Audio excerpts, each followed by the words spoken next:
Welcome, everybody, here to Alexandria, Indiana, and Alexandria Monroe High School for the Week 1 matchup here, opening night of high school football season here in Indiana, between the Eastern Hancock Royals, who will be the visiting team here tonight, and the Alexandria Tigers, the home team. This is our first trip to Alexandria since, I believe, 2001. So they came, kind of renewed the rivalry last year for the first time. We played 6 years in a row, I believe, in the late 90s, early 2000s. Do you remember that? Yep. I think 03 actually was the last year that these two teams faced off, and we renewed it last year. It's a good opening game for both teams, I think. Similar size school, and you have an easy drive right down through Anderson. So it's a nice game for both teams here. So we want to welcome everybody tonight, and hopefully everybody's excited and raring to go. Let us know in the chat there how everything sounds and how everything looks. Just a reminder, you can scan that QR code there on the screen that you see right now, and it'll take you to a game day program with all kinds of information, stats and stuff that are all from last year, obviously. We don't have any stats this year, but it'll tell you everything you need to know about the game here this evening. Oh, yeah, that's fine. Is there an intro, or is it just out of the song? Last year when these two teams met, the Royals came away victorious in Charlottesville 45-21 in a game that, I know you and I, Coach, we didn't expect it to happen with all the COVID stuff. We were just praying that we would get there, and last year every game was just a victory, just getting there and getting to play it. So I know we were excited for that, but this year hopefully, again, we're looking for a similar result to that 45-21 victory. Eastern does lead the all-time series 7-0, so Alexandria is still looking for their first win over the Royals in program history. And I think a big part of that is Alexandria has been 2A for most of their history. The Royals have been 1A, so there's been no playoff meetings. Right. So it had to be scheduled regular season meetings, and Alexandria's conference is already pretty stacked with teams like Eastbrook and Mississinewa and Oak Hill, and I think, they don't have a whole lot of open dates, so we're just kind of lucky to get this one.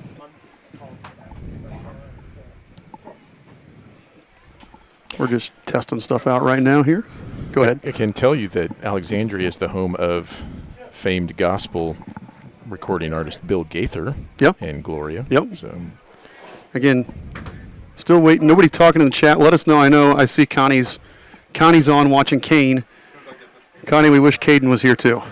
I miss Caden. I can't wait to watch. Caden play at Anderson. That's right. He won't be playing too far away from here. No, we're going to get up there and get to watch him play. So we want to thank you for watching and always supporting us and always watching everything we do. So like I said, we're going to be here. Just let us know how everything sounds, how everything looks. You can't really see anybody moving right now since there's nobody on the field, but hopefully it looks clear, looks crisp.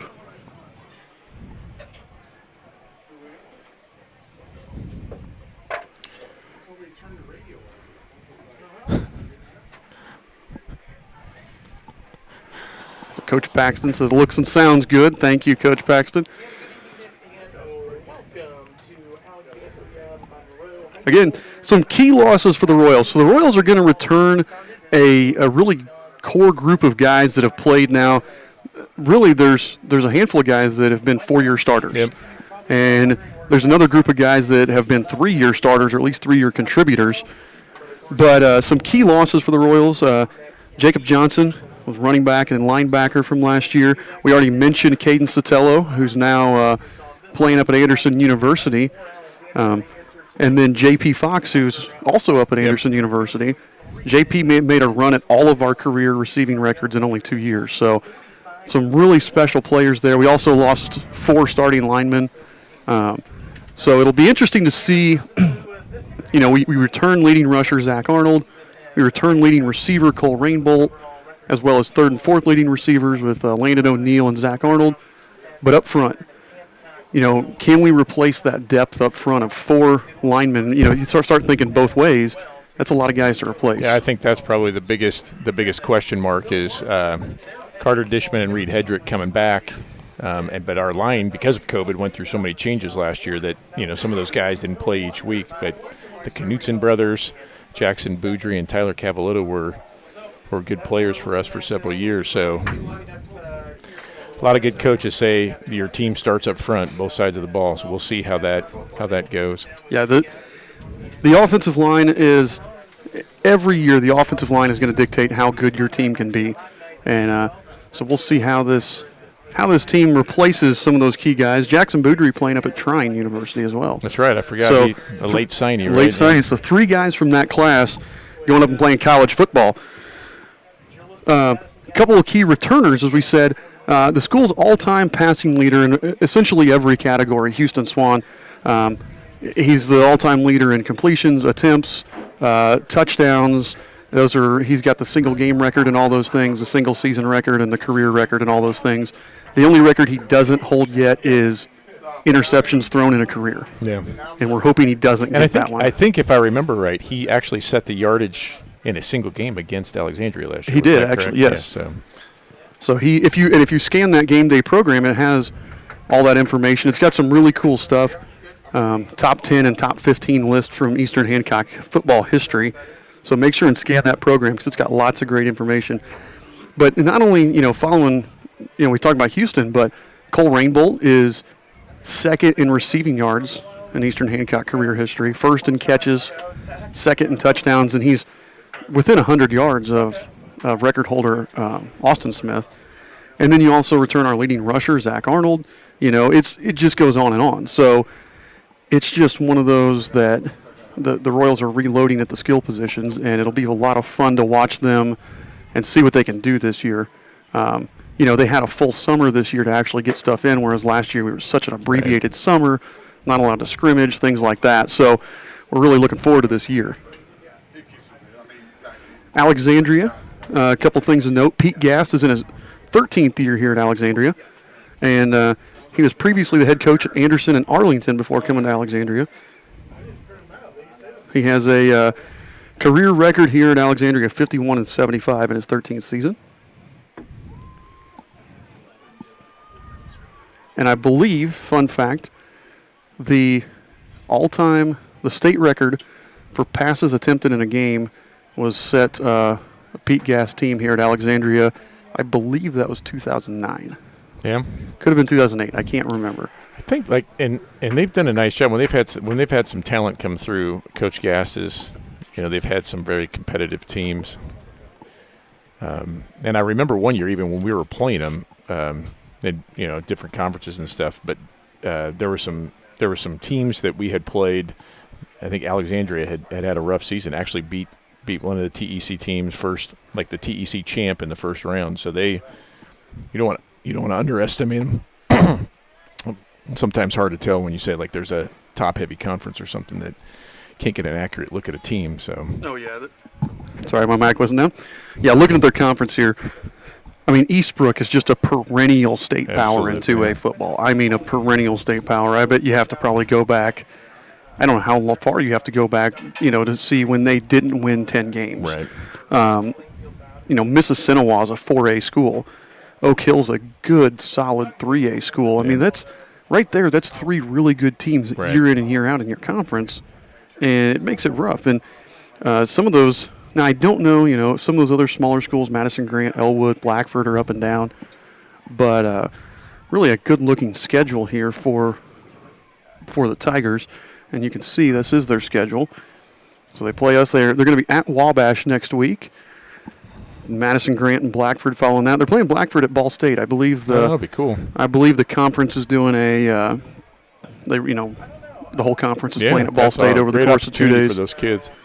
It's always fun, and I like those because it's different. We've played at Lucas Oil or the RCA Dome, and I would much rather play at Ball State. Yeah. Simply because it's such a hassle to go to downtown Indianapolis and do all that. I would say the other thing, like just the sheer size of Lucas Oil sometimes feels weird. You got a little bit more intimate up at Ball State as well. But what a cool opportunity for the kids to play on a college field. And yeah, it's a neat experience. I'd like to see our conference do that. Now that we're in the MEC and everybody's right there around Muncie. Right. That's something we could do. And you can even pick up a crossover with somebody else if you wanted, where you can play them through.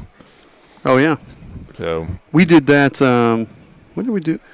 Was it in when we played North Decatur? Yeah, we played that. It was 2000 and I want to say 6. Well, no, it was there's 2007. 7. It was right after we won a couple of sectionals and then played down there. We played North Decatur in the Dome. Yep. And I believe got massacred that game. Yeah, it might be a polite way of saying it.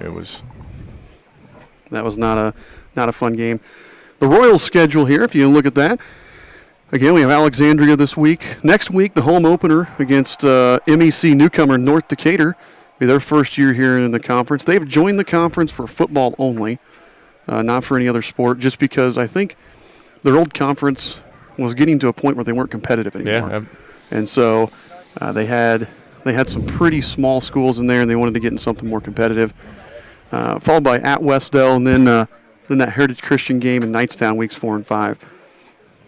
Yeah, I think our schedule gets a little tougher at the back end. I think we've seen that the last couple of years. Yeah, it's kind of backloaded and not ideal, but it's so hard to schedule football when you have only 9 weeks and you have to get those 9 games in. So MEC standings, obviously nobody's played a game yet, but we saw 4 of these teams in the Jamboree.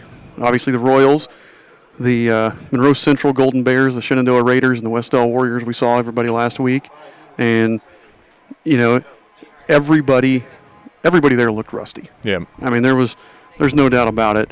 And you expect that in a scrimmage, and you expect that again tonight.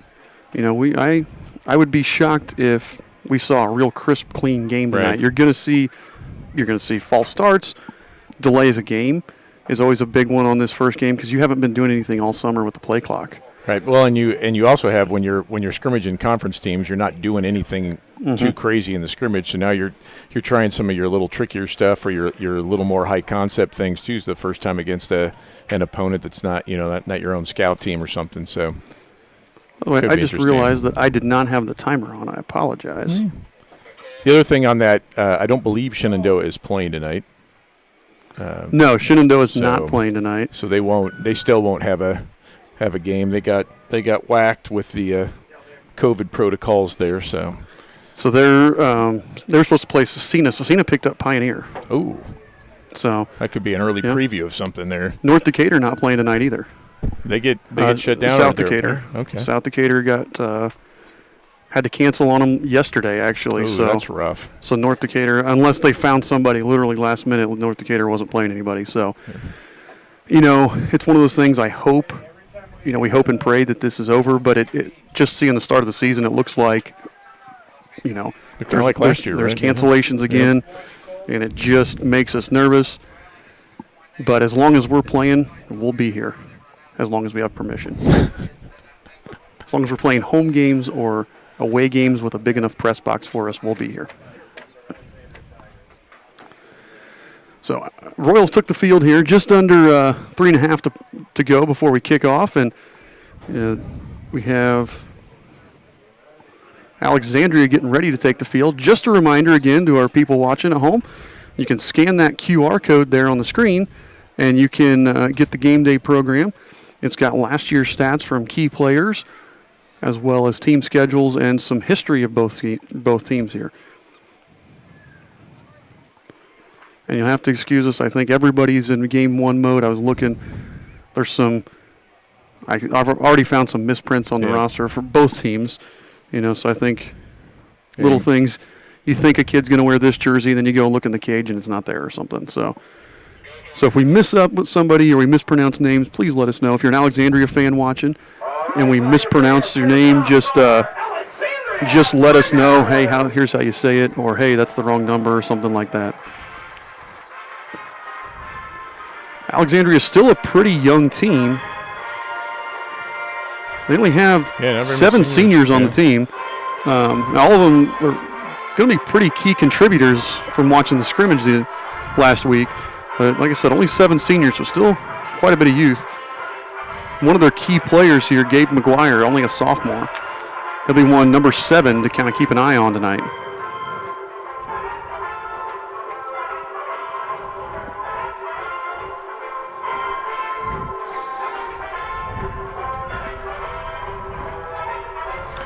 Feels like we got a breeze finally picking up. It was hot and hot and steamy out here, so we can get that breeze going, circulating in the air. It'll be nicer for the players too. Yeah. Because that's the other thing. You don't know what kind of shape you're in for a full game. Unfortunately, we can't open the windows here in our press box. Now, we do have a door right next to us, so I might be staying in the door at some point. As long as my back keeps sweating, it gets cool. So under a minute and a half, I think we're getting ready to have national anthem, and then we'll be underway. Yep, national anthem. Let me. We're going to mute it so we don't get taken down off YouTube here because we always get YouTube violations. We'll be right back.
All right, there we go.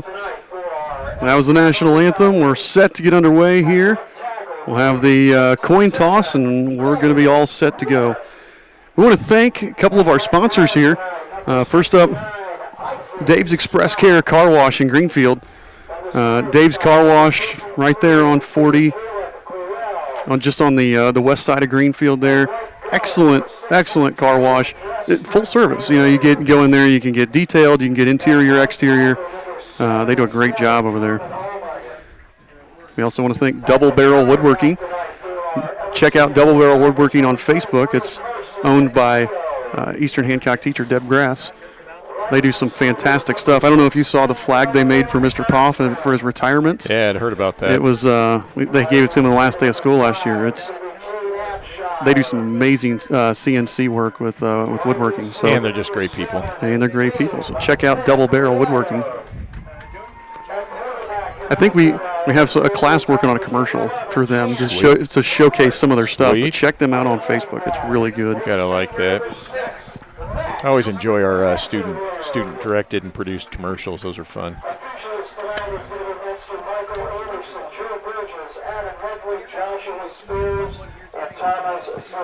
So captains here for the Royals walking out for the coin toss.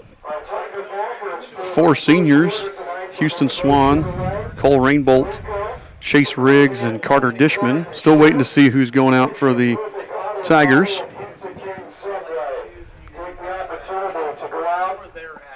Looks like Logan Flowers and that Caleb Coryell. Well, now they just lined up over there. All right, I got it.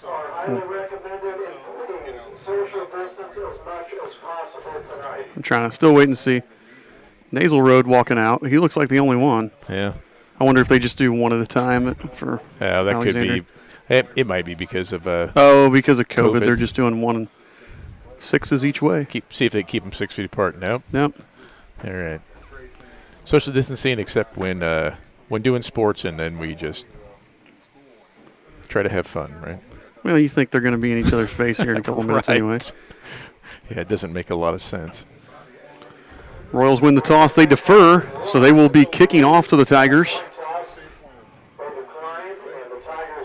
So it looks like Alexandria's going to have the wind at their backs and the sun at their backs, what sun there is. Yeah, it looks like the sun's clouds. pretty much going behind the clouds. Yeah. It is warm here in Alexandria. I think they just announced the temperature is 88 degrees. Yeah, I'm sure it feels hotter than that. Yeah, it's a bit muggy in here too. Let's go, boys. We'll see the kickoff team, and we'll kick off here the opening game of the 2021 Eastern Hancock football season. Yeah, looks like I think Aaron Redmond is going to kick for us this year. First night, obviously, high school football around the state of Indiana. It's a hot night once again, so that's going to play a huge factor. In this one. That was another thing with JP leaving. We lose a 2-year kicker. So Aaron, I know Aaron's been kicking for a long time as he's come up through the ranks. We'll see how he does now, handling the duties full time. Looks like Ryan Wickard, Graham Hicks, Gage Tompkins, Braden Sullivan, Logan Hoskins, Chase Riggs. I think that's Braden Tincher. I can't quite see the other side. Dom Shelby, Shelby, Cameron Voles, and Dylan Bowman. Yeah, looks like Bowman on the kickoff team. Back deep, Nasal Road, and Gabe McGuire set to receive it. Little pooch kick here from Redmond. Fielded there by Flowers. Flowers breaks through to the 40, and that's where the Tigers will have the ball.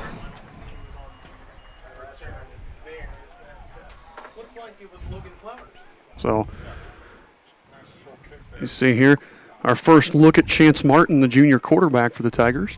He looked really good last year as a sophomore in the Week 1 game, but got injured in Week 4 and missed the rest of the season. So, really only had half a season last year as the quarterback. I was reading in the write-up on them in the Anderson paper that they look at it as a mixed blessing because they lost him, but they were also able to develop another kid at quarterback too, so give him a couple of options. Hoskins knifes through there and gets tackled for about a half-yard loss. Nice play there. Hoskins blitzed through. He kind of blitzed the opposite A-gap in that 3-4 defense, and they couldn't pick him up. Yeah, it is going to be a loss of a yard. 2nd and 9.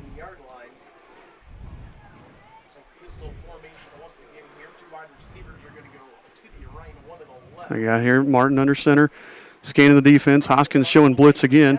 Tosses out to Nasal Road. Nasal Road gets the edge, and he picks up the first down. First down, yep. And there was a really nice block out there. Yep. Number looks like 23 Carson Cuneo, sorry. Yeah, he's the wing back. I was watching him. He did a really nice job blocking in the scrimmage, and he did a good job. I couldn't tell who that was. Was that Graham that he blocked, or was that Shelby? I think it was Shelby. It was the outside linebacker. Yeah, it was Shelby. Shelby's the field side outside backer there. That's kind of the key to that kind of stuff. If you can't get a good block, your play's dead because that guy's going to come up and hit it. Yep, same pistol formation here. Martin fakes the toss, counters it back, Oh, and falls fumbled on the- by Nasal Road. And it looks like the Royals have it. They do. And it looks like Braden Tincher jumped on the ball. Yeah, I couldn't see who caused. I couldn't see who caused the fumble there, but It almost looked like he ran into his own player. Yeah. I could have hit the replay button, but I forgot. the Royals going to take over on their own 49, maybe 48 and a half here. And So great first drive there Yeah. for the Royals. Got a tackle for loss and a forced turnover here in the first 3 plays. And that was something. I think we got a few turnovers last week in the scrimmage, so that's something that's seems to be continuing on here. So Swan is under center here for the Royals. Landon O'Neill playing wing. Looks like Sullivan is the receiver on the far side. Riggs and Rainbolt in the backfield with him. Hand off to Rainbolt. He goes up the middle, cuts it back, and is tackled by a host of guys, including McGuire. And can't see who the other one was there. Now he's going to be just short, 2 yards short, I think, on the spot. Yep, Connor Etchison was the other one there that pulled him down. And that was just a down play there. Landon led through, lead block from Riggs, and just had him outnumbered on the edge. And if you weren't with us last week, you're going to see some things you may not be used to over the last few years offensively here. So we got a flag. I think that's going to be an illegal shift because I believe they had a player go down and then come back up when Riggs shifted over. So looks like it'll be 2nd and 7 now instead of 2nd and 2. Yeah, you mentioned it. You sometimes not real sharp here in the first game. And I don't know who obviously that penalty was on. Yeah. I have a post in my view, so I have to lean over to try to see what I'm looking at here. So 2nd and 7. Sullivan and O'Neal on the near side. Riggs and Arnold the other side. Riggs shifts over to this side. Jet motion. Counter back to Cole. He's hit at the line of scrimmage and falls forward for about a yard on that counter. It'll be 3rd and 6. Yep. So we hit a similar type play last week for a couple big plays. Bringing Zach in motion as a decoy, making it look like a jet sweep.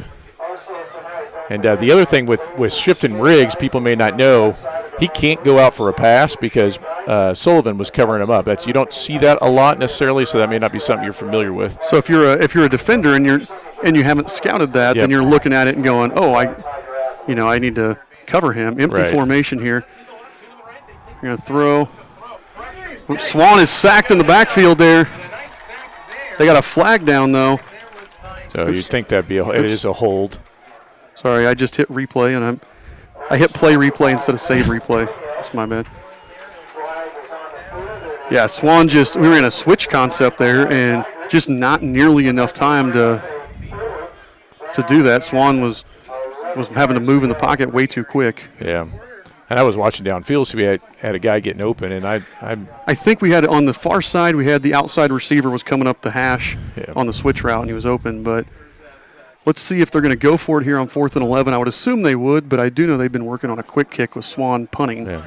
We've done that in the past. We know he can do that. This formation looks like it might be a quick kick formation, yeah. And Swan was moving backwards at the kick, so that's going to be another penalty. They're going to make him re-kick that because he was taking – although you can move backwards. Yeah, that didn't seem – maybe there was somebody else. But maybe as the quarterback you can't move. I don't know. Yeah, that could be. Yeah, illegal shift there. I think another player can move. I don't know that the quarterback can. It's not Canadian football here. Yeah, and sorry if the clock is off. I'm efforting, trying to multitask here. I had it. I've been off. I don't know if they called one dead that I didn't see or what, but I guess the penalty would have put a dead ball. The best we can do here. Yep. Refs are even off. The ref just overthrew the other ref by about 5 yards, trying to throw the ball back to him. It's a lot easier doing the basketball scoreboard. So again, 3 penalties there on the Royals in the first 4 plays. Yeah. And that's that sloppy play from, this is your first game. Yep. Last week was the first action. This is your first game. They're going to back them up. It's going to be timeout Royals as they're going to discuss. I don't know if they're going to discuss trying to go for it now on 4th and 16 or if they're just going to discuss. That's a good question. It may be, hey, let's be smart. You don't often call a timeout and then pick a fake. That's a – I mean, you can, but it's usually pretty obvious. The other team's going to say, look for fake, look for fake. And they may be talking about, let's try to draw them off sides and get some of this yardage back. Too. Yeah. So, again, our timeout sponsor here, Double Barrel Woodworking in Greenfield, Indiana. And check out their Facebook page, Double Barrel Woodworks, and see all the cool Eastern Hancock. And they specialize in Eastern Hancock and firefighter stuff. There you go. So they've got some really cool firefighter and military things that we'll our class, if you weren't with us with the pregame show, our class is working on a commercial right now. We'll show you some of their cool stuff that they have been making here in the near future. So again, it looks like Swan's probably going to punt again. Gabe McGuire back deep for the Tigers.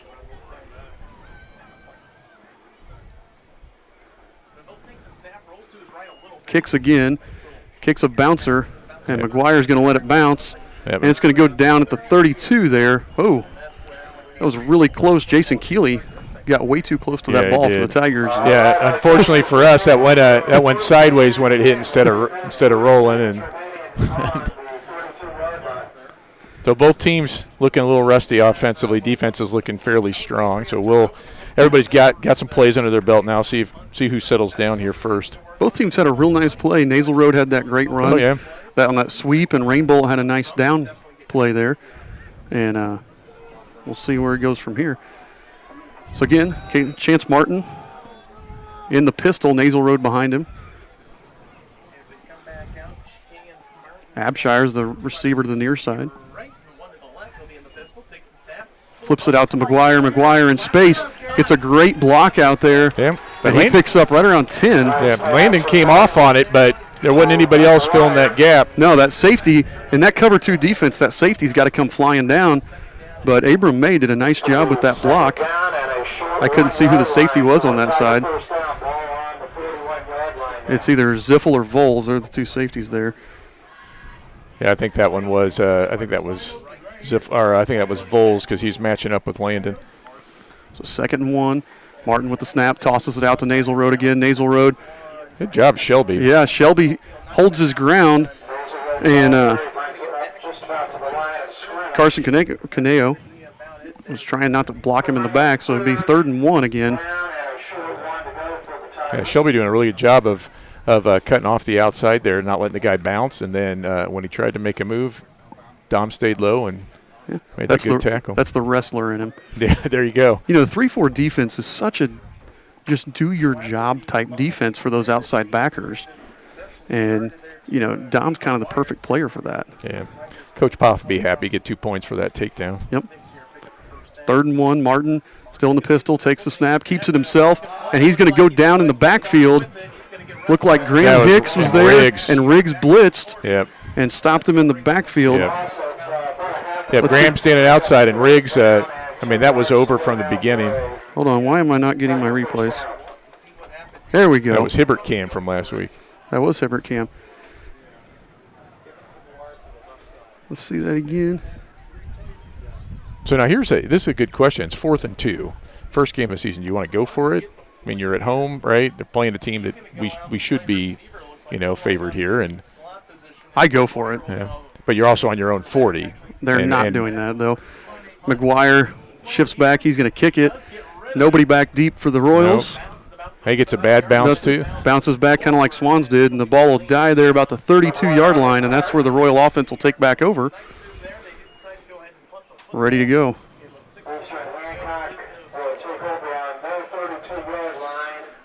And again, this is where all summer long you practice against your defense. You're not practicing against other defenses very often. You're practicing against your defense, and in doing that, it's it's hard because you're not dealing with the blitzes. You're not dealing with just the slight nuances. And Riggs did a nice job of knifing in there and blowing up Martin on that 3rd and 1. Right. Yeah, that was a good play by Chase. But you look from your senior captain. So Swan here with Riggs and Rainbolt flanking him. So like 32, 33-yard line. Mm-hmm. Hands off to Rainbolt. Rainbolt cuts back and gets tackled from behind there.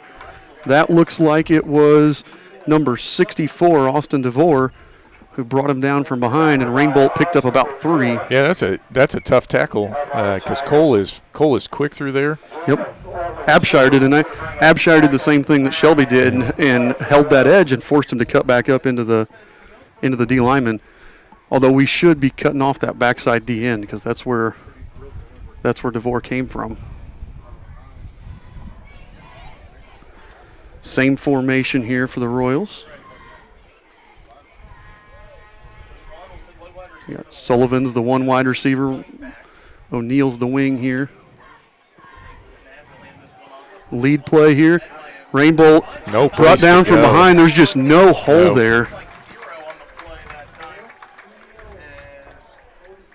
Let's watch the replay on this one. Yeah, that looked like belly a little bit without the crossbar. It was just there was a hole there right away, and it was just we didn't hit it fast enough. No. It's hard to run that ISO play out of split back. Oh, absolutely. Out of the gun. Tough. And it, again, takes timing, working on it against an opponent for really the first time. And looks like Rubel is in at tight end. He was moving there, but little waggle play. Swan finds Sullivan down at the 45-yard line, and he hauls it in. Royals lucked out there because the tight end was moving when the ball was snapped, so we got lucky. And with what they've called so far, that was So big pickup there. Swan to Sullivan, first completion of the season. Rubel checks out. Looks like Arnold comes in for the Royals. I think we'll probably see that too when Chase goes to the backfield, that Rubel is going to replace him at tight end. Yep. So Twins this way. Arnold in the slot, Sullivan wide. O'Neal in motion. Fakes the handoff. Swan keeps it. He's bouncing outside, and then he takes the hit, picks up about 2. He ran a lot for a 2-yard gain there. Yep. But a good run by Swan on that quarterback power there. Yeah, it didn't go down with the first hit, kept his legs going. Houston, a big, strong kid. We're going to give him about 3, so we're going to call it 2nd and 7. Ball's here on the 42. Did a good job keeping up with the clock. Hey, thanks.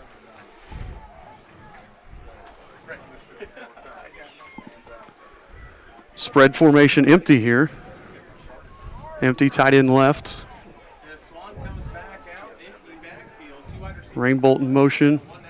Yeah, he's going to be wide open. Nobody came with Nope. him. Oh, and a missed tackle out there. Yep. Good job by Rainbolt. Nice run. He picks up the first down. Yep. Good job by Cole. I didn't see who. The corner out on that side missed it. Yeah, the corner. Well, it was a good block by Arnold. Arnold had a good block there. And, nobody went with him. Outnumbered him over there. Ball now on the 25-yard line. Yeah, you got to roll somebody down, or a linebacker's got to bounce out. But they've been playing. I didn't see how they adjusted. Been playing 5 guys on the line. Those outside linebackers walking up. So somebody's got to see that. Empty again here. Trips to the right on the empty.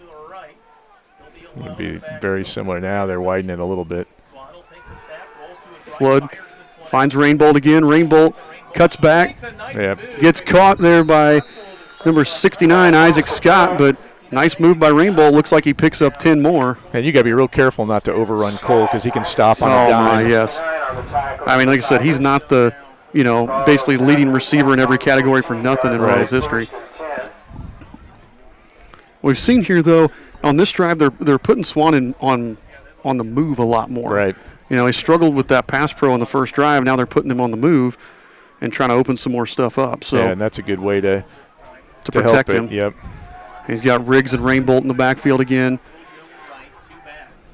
O'Neal wing left.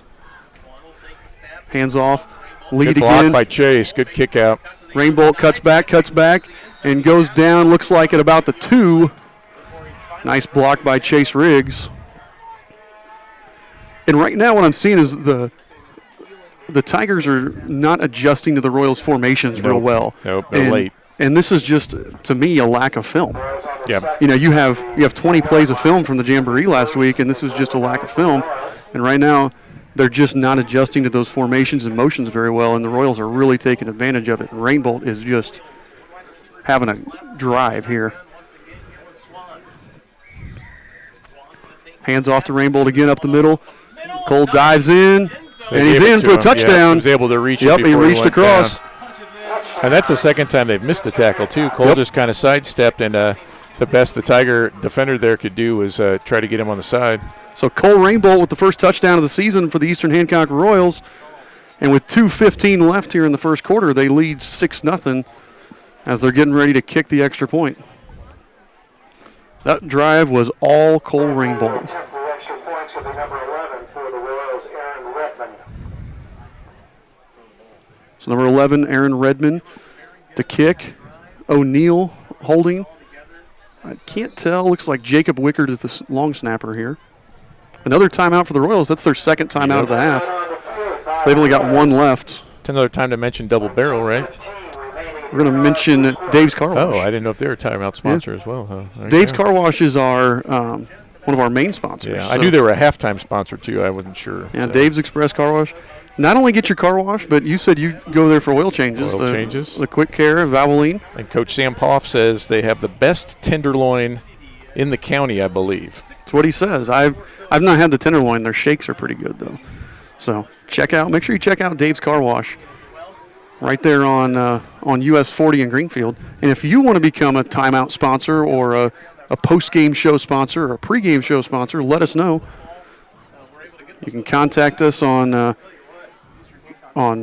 either Facebook or Twitter, or you can email myself or Joe Paxton. Let us know.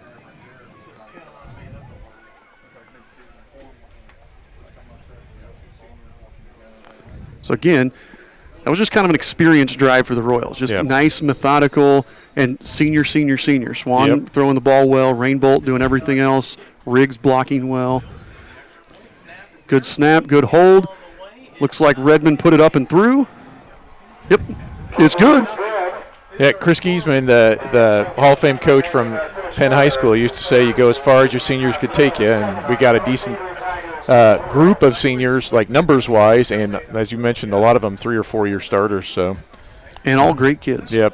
Why not lean on them? Exactly. And it teaches your young guys how to do this as well. So the Royals here, like I said, 2:15 left here in the first quarter, with the 7-0 lead.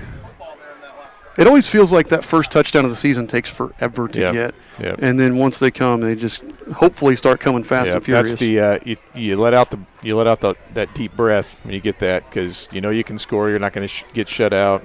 I believe Rainbolt. I believe that's his first rushing touchdown of his career. Really, of all the times he's touched the ball, that's surprising. You feel like he would have broken one at some point. You would think. I believe that's his first rushing touchdown of his career. Congratulations, Cole. Not his first touchdown. He's been in the end zone a lot, but it's different. He needs to get a passing one. He's had everything else: kickoff return, punt return, interception return. We need a passing one now. Redmond will see if he pooch kicks this again. He does a little bit deeper this time. It goes to Nasal Road. Nasal Road fields it.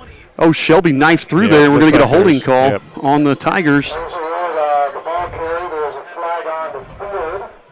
Yeah, that whole return looked bad in general. I think the Tigers were expecting another pooch kick, and they did not set up that return very well. And Dom Shelby was down there quick, and he didn't make the play on the tackle, but I think he probably made the play by his presence. He forced everything to bounce. Yep. So D-line here again. The Royals playing a 3-4 defense. The D-line is Graham Hicks, Gage Tompkins, and Carter Dishman. The two inside linebackers, Logan Hoskins and Chase Riggs. The two outside backers are Dom Shelby and Braden Tincher. The corners are Rainbolt and O'Neill, and the safeties are Voles and Arnold. Our Tigers will start at our own 15-yard line. That penalty backed them up big time there. That hurt. Let's see if the Royals can force something, a turnover here or a 3-and-out and take advantage of some great field position. Tigers not going quite a spread this time. No, and a little bit more. Still pistol formation for Martin. Nasal Road behind him. They've only gotten the ball to McGuire one time so far. Fakes it to Nasal Road. Big hole for Martin. Gets a block from McGuire, and Arnold knifes down and makes the tackle for a 9-yard gain. They had us fooled. That was a huge hole there. Yeah, and it could have been a lot worse. The receiver out there blocking downfield kind of lost this guy. Got in the way, Yeah, quarterback had to juke in and then out. So 2nd and 1. I was actually impressed with Nasal Road. He carried out that fake really well. So 2nd and 1 again here. Pistol formation. Martin takes the snap. Looks. Throws late to McGuire. And a nice play there. Yep, Voles. Because they got behind us. That was good protection. He waited too long to throw it. He waited until he was open instead of throwing him open. Here's the replay. And you can see Martin throws it. And Voles just made a great play. That's a touchdown if Voles doesn't get in the way there. Yep, and we were coming too. Riggs was coming, and they picked it up. That was that was well blocked. That was a great play by the sophomore. Yeah, good job, Cameron. I think Sam Poff's the DB coach. Yeah, another wrestler too. Yeah. Gives the nasal road up the middle. Breaks a tackle, breaks another tackle, breaks another tackle. And he's got a big first down before he's taken down by Riggs down at the 36-yard line. Tiger, first down.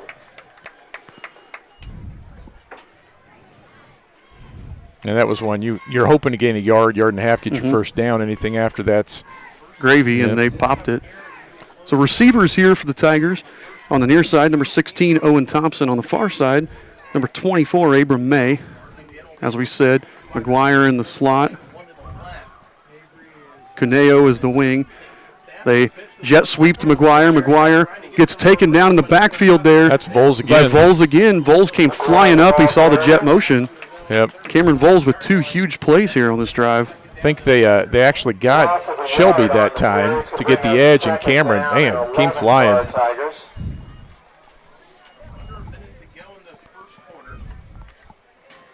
Pop's boy's doing a nice job. Yeah, that's 2 wrestlers right there. Hey, get Gage Tompkins jump off sides there. I think Graham Hicks went too. Yep. And that's a free 5 yards there for the Tigers. Looks like Jacob Wickard coming in to replace Carter Dishman. So it was 2nd and 12. Looks like it'll now be 2nd and 7. 23 seconds left here. Let's see if they run a well. No, the clock was running, so it should start running again here. Yeah. They're going to have to run a play before the quarter's out. Martin in the gun. Well, they didn't start the clock. I started the clock, but they should did have. Not. Yeah. The ref didn't signal it. No. We're going to toss sweep again. They got Shelby, and Nasal Road again is going to pick up a first down and more, and he's out across the 50 to the other 48. And that toss, I tell you what, Gabe McGuire is impressing me. He's a pretty good blocker for only being a sophomore. Yep, that's going to end the quarter. That will end the quarter. There's no flag. So a couple of flags. Sorry, I forgot to take that off the last one. They put a couple plays there together for the first time. And I watched our scrimmage, I watched their scrimmage, and it's so hard to tell in a scrimmage. Nasal Road actually didn't play in the scrimmage. I don't know if he was injured or, had some other commitment, something going on. I'm guessing probably injured. And they just look like a totally different team with him on the field. He's a nice runner, and you can just tell the confidence that they're playing with. But the thing that has impressed me that they did not do in the scrimmage is McGuire's blocking on the edge and Caneo's blocking on the edge. Right.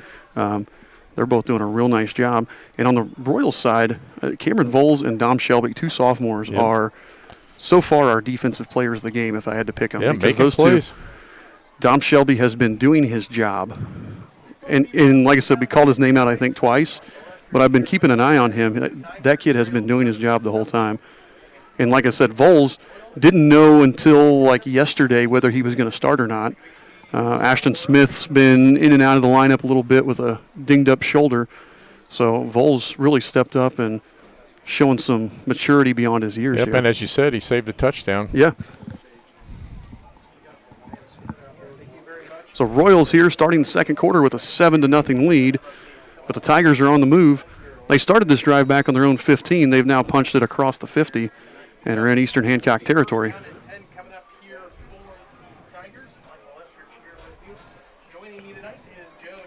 Royals still in this 3-4 cover 2 here. Pretty much stayed in this defense the whole time. Yep, you're seeing some blitzing inside, some guy crossing with that nose guard. And there comes Logan Hoskins. Going deep. He got behind him again. Rainbolt's going to get the pick. No. And actually, that's the second time. They're not getting the ball out there quick enough. Who's that? McGuire, we got behind us twice. Yeah, McGuire was. Yeah, Vols jumped up on a route and he got back behind because Cole's in a cover 2. He just happened to see McGuire go and went with him. Yep. And that's just a heads-up play because I don't. Yep. That looked like a cover 2. It didn't look like 4, so I don't think that was even Cole's responsibility. That's a senior making a play too. That's just his years of experience playing back there. Because they actually hit us on that exact same play in the first quarter last year. McGuire had a 58-yard gain. 2nd and 10. Martin still in the pistol. Martin takes the snap, fakes the toss. Counter up. Counter. Caneo's going. He's got Tincher chasing him. Tries to cut back, and Tincher throws him across the 40, and he picks up a first down at the 38-yard line.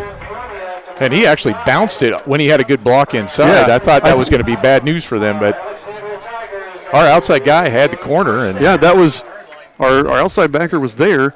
It just, I think that may have been Shelby again. They ran that play pretty successfully against Winchester in the scrimmage. Even pistol here, 2 wings for the Tigers. Oh, fumbles the snap. Martin manages to jump on it, but he's going to lose about 8 yards. Fumble on the play. Martin And right now, recover. Tigers may have just killed a very Yep. promising drive right there. Yep, and that's the second time they put the ball on the ground. Didn't lose this one, but did grab like an 8-yard. Yeah, 8-yard loss. He had his eyes. He took his eyes off the ball and was trying to read and lost it there. So trips this way. Looks like Flowers is now in the slot or the wing back. Yep, here comes Riggs. Screen. Yep, they didn't give him any time on that. No, and it goes down. That was Gage Tompkins that got to him, and they, like you said, they didn't give him any time. Yeah, you got to hold the guys up some on the screen. The problem was, I think the tackle held him up too long, and that's why he didn't have anybody to throw to. Gotcha. So now they're back on their own 41-yard line. Almost an impossible situation here. Yeah, this is don't make a bad situation worse. If Yes. you're Alexandria, you run a draw, you run a quick pass, nothing that's going to blow up in your face. Because you don't want to lose another 12 Yeah. yards here. Yeah, you don't want to give us a short field, nor do you want to have a turnover. So we'll see what Coach Gast has here. Yeah, there's quarterback keeper. Quarterback draw, and he goes down at the line of scrimmage. And that looks like Tincher. No, it was Hoskins that had a hold of him. Yep, And that's going to force the punt. So an error by the Tigers and a big play by the Royals kills that drive. Looks like Rainbolt and Arnold are going to go back deep to receive this punt from McGuire.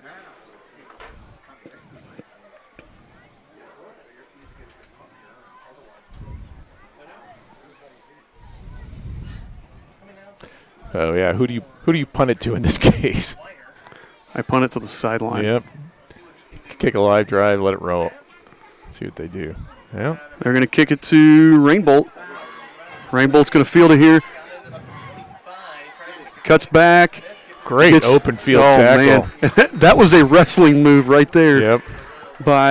Was that number 18? I don't have an 18 on my roster. Or was it 16?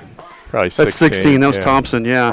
Great open field tackle. So we've talked about it. It's hard to bring Cole down, and he didn't buy any of the jukes that time.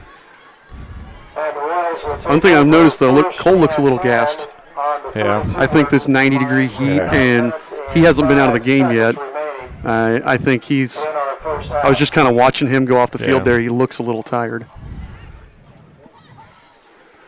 I'm also looking over here to our right. There's a giant pile of trash that a bunch of children are playing on over here. I don't know. I'm not sure. Like a tradition. It's like something out of The Simpsons. It's inside the fence, like it's part of the school grounds. Groundskeeper Willie. There's just a giant pile of trash that kids are playing on over there. So, Swan in the gun has jet motion, gives it to Arnold on jet motion. Now Zach's got the outside. Now I think we held it. yeah. Man, we just nobody got up. That was a great play by number 24, Abram May.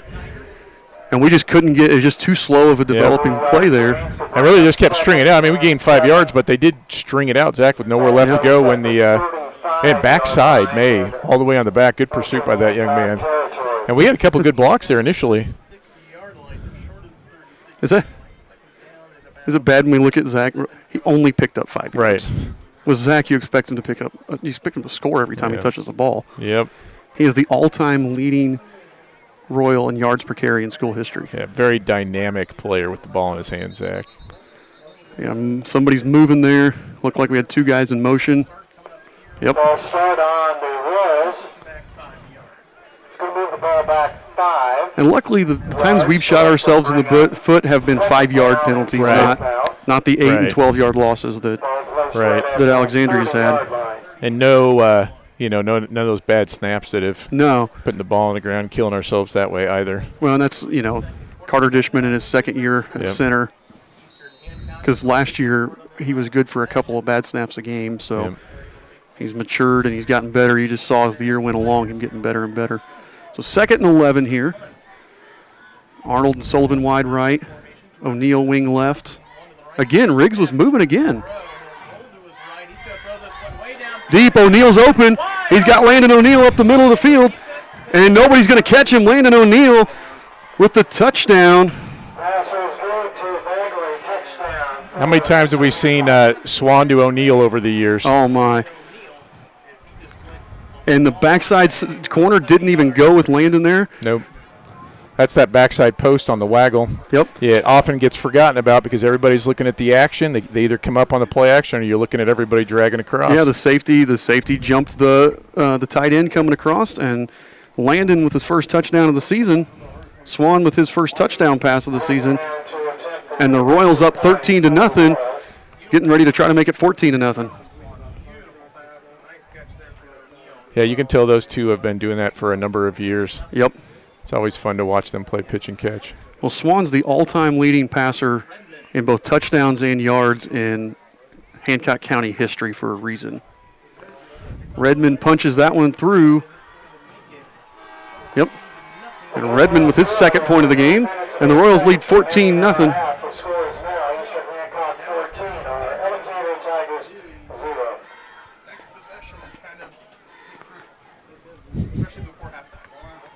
So 8 minutes left here. Let's see what the Tigers can put together. Yeah, they need to have something positive because our offense is starting to click a little bit. Yeah. And, especially the passing, if they get that going, it can happen quick like that one. I mean, that was, 60, 70 yards maybe? Yeah. And we are used to seeing stuff like that over the years with the senior group.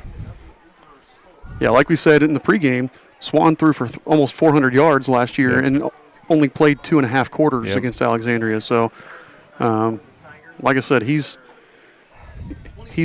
not the leading passer in Hancock County history for no reason. Right. And the other thing about that, unexpectedly, is Cole didn't have to touch the ball at all. Yep. So, well, I just talked about him being tired, and I think that was going to be a drive to give him a break. Yep. Let him conserve some energy. So Zach and Landon and Houston carrying the weight of that, but 2 official play drive. Like I said, good to see Landon get that first touchdown of the year.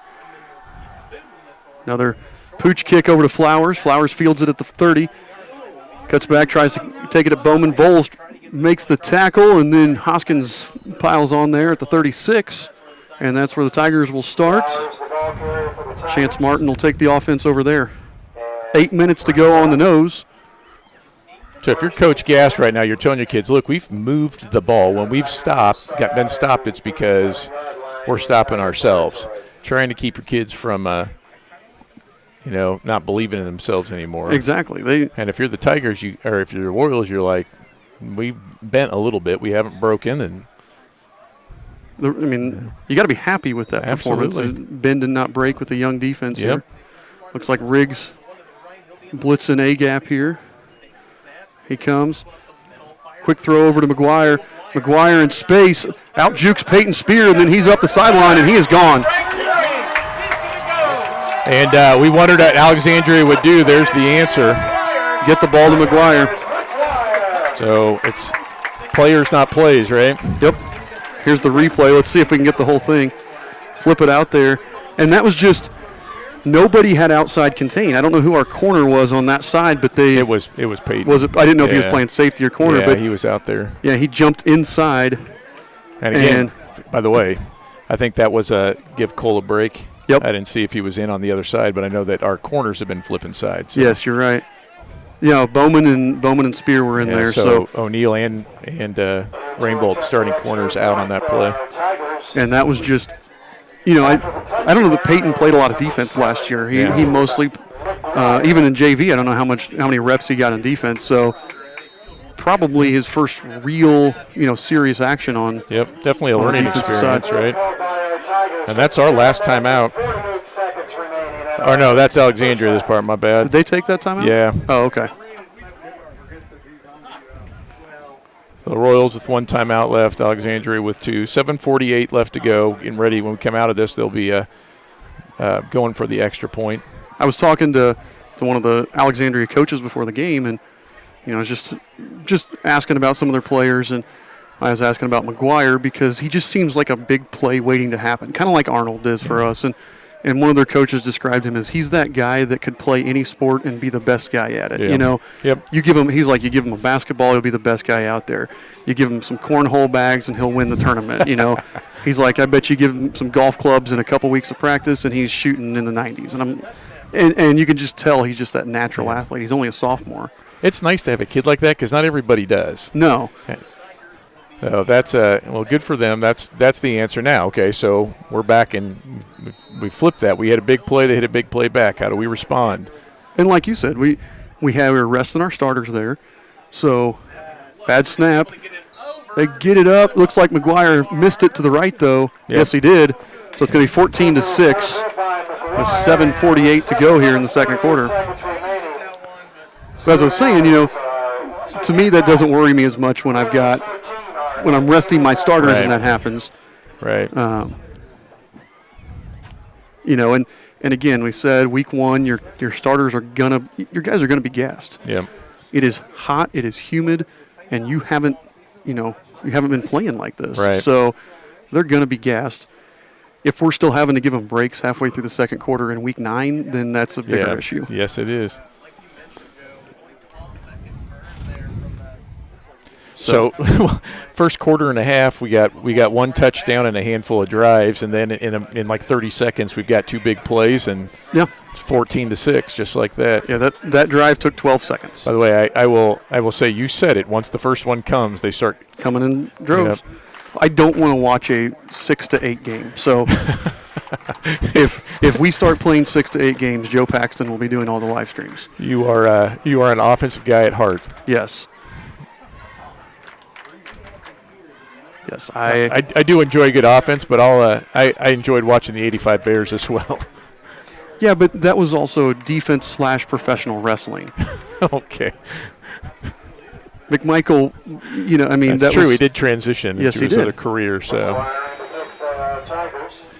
So Samurai Mike in there. We have Ziffel back deep. They're going to kick it to him. Arnold looking for a block. Catches a seam. Yeah, but he just went straight up the field. He just went straight through there. He had a hole if he cuts it back this way. Yep. Still 20 yards. Yep. What was interesting, Zach waited, and that's good because a lot of times your kick returner wants to hit it. Oh, we do. A lot of times you got your kick returner who wants to, he doesn't wait for his blocking to set up, and Zach kind of paused for a minute and waited there. And Joe Paxton says nope, that he will not be doing 8 to 6 games. Oh, come on, he's gonna watch the Colts this year too, and with their quarterback situation, they're going to be hoping for some 8 to 6 games.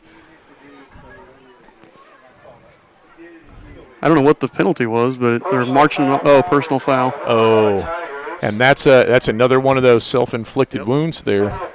So again, the Royals are going to start on the opposite side of the 50. Yep, they did a nice job stopping Zach, keeping him from going any bigger, and short field for the Royals. We've got 122 people watching right now. We want to thank everybody for tuning into the Eastern Hancock Sports Network. We didn't know this year with everybody can come to games. We didn't know how many people would continue to watch, but we appreciate our viewers. Absolutely. Swan in the gun, Rainbolt next to him. O'Neal in motion. Hands off to Rainbolt on a sweep out here. Yep. Rainbolt cuts it back Breaks up. the tackle. Yep. Breaks the tackle. That was Cole Morris, the senior outside linebacker out there, and Rainbolt picks up about 6. Bring up 2nd and 4. And right now it's just we're outnumbering them. Yep. We're using that motion, and they've got us balanced, and then when O'Neal motions over, we're outnumbering them and we're flanking them that way. Well, and we didn't block that first outside backer. That Cole made that guy miss, and Landon got to the second one. I think that was our tackle that didn't get there. Yep. He didn't. I don't think he got anybody. I can't tell who our tackle is. Same motion again. Swan to pass. screen to Rainbolt, and Rainbolt almost drug down from behind, but makes a great play. Cole just doing Cole things to pick up the first down. Cole Rainbolt there. Stop by Conway, number 23. And by number 69. So here you see that replay of that. 2 or 3 guys had their hands on him. Oh, yeah.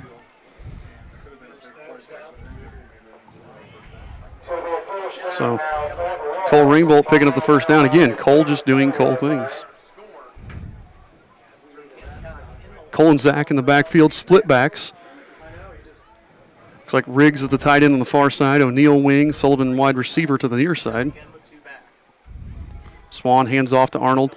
Arnold off tackle, cuts back inside. We didn't hold that outside block long enough. Still picked up 4. And again, this is a young offensive line. We're just not getting the push. Yeah. And that was, I think, if you look at the kick out, there was a hole there, but instead of forcing the guy over the top into the backfield, he slid off underneath and was able to kind of get Zach from the side. Because Zach pops through that hole at full speed. He's gone. Yeah.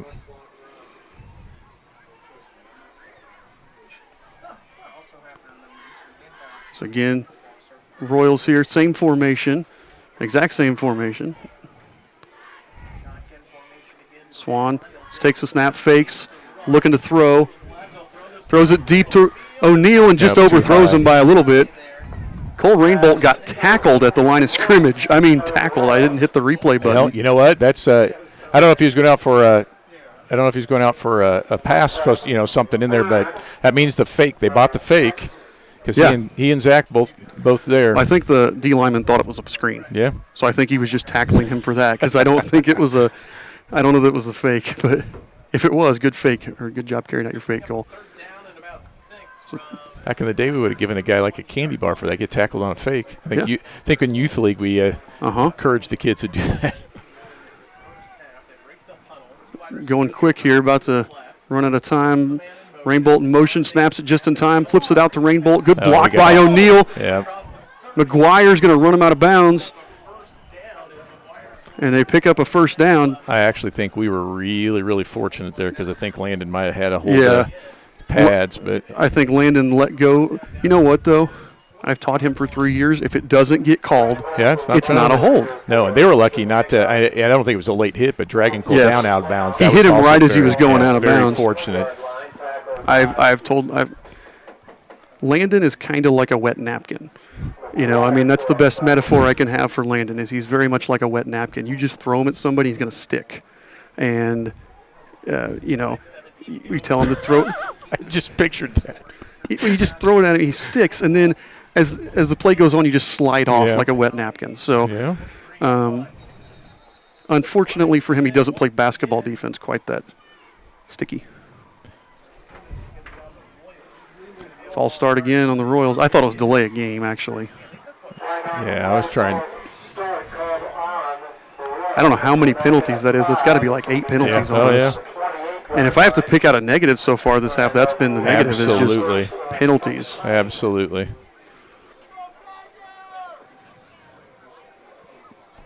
So 1st and 15 from the 28-yard line here. Yep, just over 5 minutes left to go in this half. And the Royals pretty much controlling the ball for the most part. Rainbolt takes the snap, gives to Arnold. Arnold's got outside. And he breaks the tackle. There you go, Zach. And then he gets drugged down. They're gonna call the horse collar too. And you got to get Zach Arnold the ball. I mean, he is. Zach Arnold is the X factor this season. Yep, I agree. Cole Rainbolt's going to be. You're going to ride Cole, but Zach Arnold is the X factor. They're pretty much every week that we step on the field, he will be the best player. Well, last year, week 2, I mean, he single-handedly kept us in the New Albany. Yeah, New Albany. And he does things that other guys can't do. Yep. I was explaining it. I was explaining to somebody. Again, for his career, he averages 8 yards per carry, right, and he averages over 14 yards per touch. Yeah. I'm not even sure Zach knows how he does the stuff he does. No. Incredibly fun to watch, though. And he had a big grin on his face while he was running. Oh, too. yeah. So first and goal, looks like the ball's down around the 8-yard line. They got Ziffel and Riggs in the backfield. Rubel is tight end.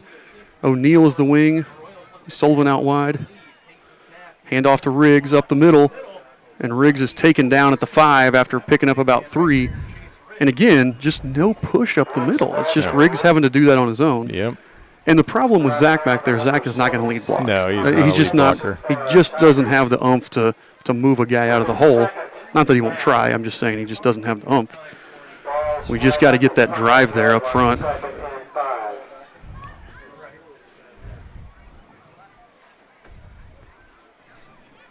Royals again lead by 8, 4.5 to go here in the second quarter. They got Rainbolt back in, so I think we're looking, took Zach out. Fumble. I think, did we get it? Did we get it?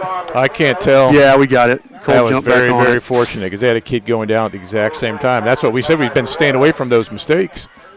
Not the place you want to, but could have definitely been worse. I hit that way too late on the replay. You lose a ball inside the 10-yard line. That's you're pretty frustrated if that happens. So when these seniors were freshmen, I had nightmares about them losing ball. I mean, we fumbled the ball inside the 10 like 6 times that year. Difference between Riggs freshman and senior. Riggs and Rainbolt in the backfield. O'Neal the wing. Swan takes the snap, looks to throw. Fade to Sullivan. Sullivan's there, and he lost the ball. He had it, he got hit, and he let the ball, it looked like he let the ball get into his body. See if we got this on replay. Oh. Fourth down here for the Royals, so looks like where we going for it. Oh, nope. Aaron Redmond out there, so that was a good play by McGuire, but that should have been a touchdown right there. Yeah, it's a well-placed ball. Did we kick a field goal against Alexandria last year? I believe we did. Yeah, I can't remember. I think J.P. Fox kicked one. But I think Redmond had an attempt last year, though. That's what I was going to say. I think this is his first attempt, but looks good. Yep. That's a delayed. Yes, very delayed. In reaction. Nice Aaron job, Redmond, Aaron. Though. Good job. He's got 5 points. And the Royals lead 17-6 here. So Alexandria, well, fortunate after giving us the ball almost at their own 40 to start that drive. Yeah. They're very fortunate to come away with only having to get up 3 points. The Royals are going to be kicking themselves, put the ball on the ground and wasting a play and then dropping that touchdown. And that's where, we look at this. When the Royals have made mistakes, we still get 3. Yep. When the Tigers have made mistakes, we get the ball in great field position. Yep. And that's been the difference of this half with about 3.5 minutes to play here. Yep. Just a real quick announcement. The junior class here at Alexandria is selling 50. One of the managers for Alexandria, it must be Hawaiian Night, is wearing a grass skirt. I keep seeing her run around, and it just cracks me up. I just see fashion choices, right? That's you usually see that in the cheer block, not on the sideline. So Redmond set to kick off here. Good start for Redmond. Yep, good job, good Aaron. For him. Pooches it up again. Flowers fields it. He gets outside. Gets outside of Ryan Wickard, and he gets out up to about the 42-yard line. We didn't contain that real well. But I think I was looking at what we do, and it's a little different, but it looks like we actually have the outside guys almost like gunners, and we have a guy looping around to contain him. Is the way that looked. So hope you don't get caught up in the wash when you're getting outside.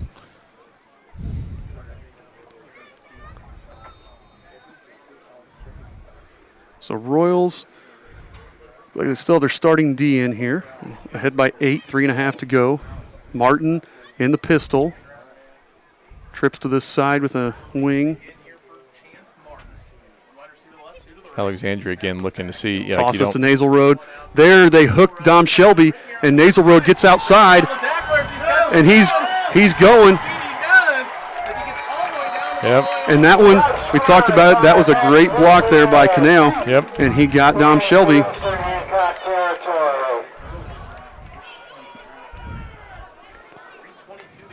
Give it to these young Tigers. They are not giving up. Landon has got to set the edge better. That was not a good. I thought they were lining up there, Hero. As the corner, huh? Yeah, Landon has got to come up. He comes up hard, but then he doesn't come off the block well enough. He actually came up better than I thought. Eastern Hancock out front. Wide receivers going. Okay, so trips to the left with the wing again. Same formation, just to the other side. Martin takes the snap, fakes, rolling out, throws deep. Behind us. He's got a receiver wide open. Oh, they called him out the back of the end zone. No, he's out of the back of the end zone. They called him out the back. And that was a missed opportunity for the Tigers because that was a blown coverage for the Royals, and we had. It looked good from here. Whew. It's confusing because those back pylons are back about 3 yards. Yep. He sure looked like he was in from here, but yeah. You also wonder if the ref was looking for 2 feet. Thought he was in the NFL for a minute, but again, another fortunate play. Tigers hurting themselves. Because that was just a miss. He had that. Yep. Sometimes it's better to be lucky than good. Yep. It's like Kane Sotelo in now, playing outside backer on the field side there. He's coming hard. Martin gets pressured, and he's going down. He had to step right up. Gage Tompkins gets his second sack of the game. Good job by the Royals front line, and I didn't see who. We have an inside linebacker blitzing too. Did Riggs come there? I did not see an inside backer blitz, but Kane came off the edge. Yeah, I saw that. Wonder if that messed up their blocking too. Well, what messed him up is Nasal Rhodes over here on the sideline. Yes, he is. I don't know if he's cramping or what, but after that long run. I wonder, he kind of got hit in the leg funny. You wonder if he maybe tweaked something. And Randolph, the running back, did not pick up the blitz very well, and that's what caused Martin to have to get out of there. Caught by Canale, and he breaks 2 tackles and then waltzes into the end zone. Goodness gracious. You have to forgive my frustration because I've been coaching these guys for a long time. And so I know I'm talking as a coach as much as a commentator. So you have to excuse my frustration. Yep. They didn't have him squared up, didn't finish it off. Here's the replay of that. They just flip it out. That was a good call because Kane Sotelo was coming on a blitz, and they just threw it right where Kane was. Yep, replace it. That's your hot route. Yep. And Landon was in the position to make play and just. And our middle backer there, I think it was either Riggs or Hoskins, I couldn't tell, overran it. Yep, and the Tigers going for 2 because they missed that first extra point and then gave up the field goal. So Martin, he's going to get running in up the middle, and he walks into the end zone. So it's 14-17 here. The Royals only leading by 3 with 2.5 to go here in the second quarter. Yeah, now here's the Bill Belichick strategy. You got a chance to score and get the ball back to start the second half. I feel like you can take a few more risks if you wanted to because you are going to get it to start the second half. So, and if the Royals can score now and then get the ball back, they could break it open and end it because these Tigers are feisty and they're staying around. They are. Where in the past I think that they maybe would have laid down and not believed in themselves. And that's when I was talking to the coaching staff before the game, the Alexandria coaching staff, they said they really like this group of guys. This group of seniors, even though it's a small group, is great in leadership. Yeah, and that helps. Very similar to the Royals group here. Quick look, this is Eastern Hancock sectional this year, 17th sectional, same as last year. IHSA just froze everything. So Centerville, Eastern, Heritage Christian, Cecina, Northeastern, Shenandoah, and Winchester. Alexandria actually scrimmaged Winchester. I think they are in a rebuilding year this year. McGuire to kick off, pops it up. Not kicking to Zach this time. No, and Shelby lets it bounce, and Shelby just has to jump on it finally at the 19. And that's one of those, again, it's a game one. That's a coaching point. You got to tell Dom you got to field that in the air. It's not a punch. You can't let it go. Yeah, you got to field that in the air because anytime you let that ball bounce, you have no idea where it's going. It's part of the joy of football. It's not going to bounce like a basketball. But that's a, sophomore thing, and I'm sure you'll see him come off and the coaches explain that to him over there. that you just got to field that in the air.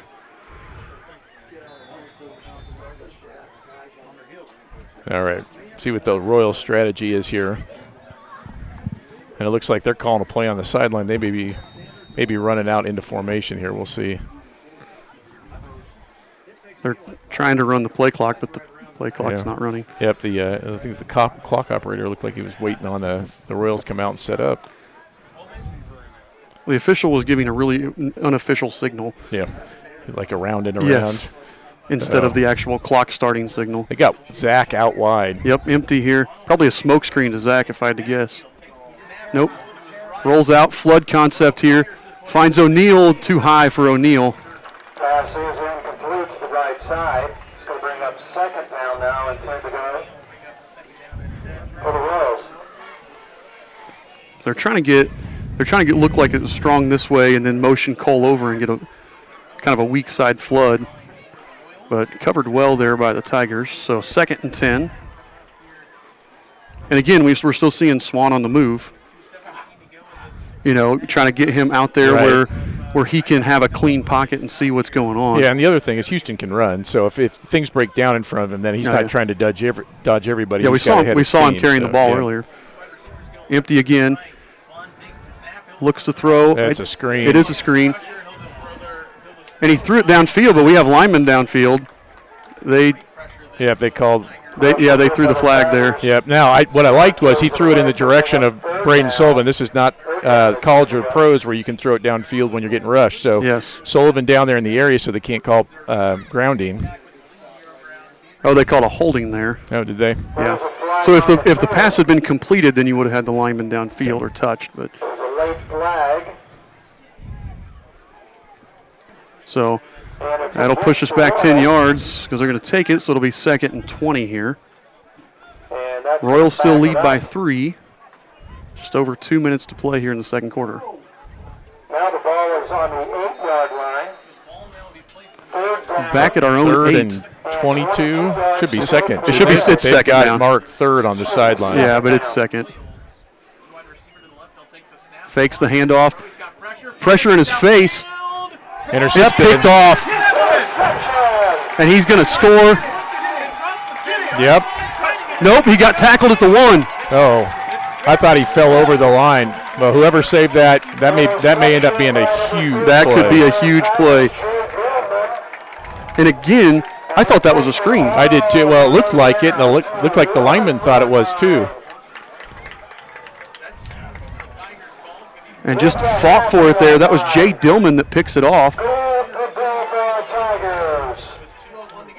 I think that's Swan that comes in and makes the tackle, actually. Yeah, he was probably upset.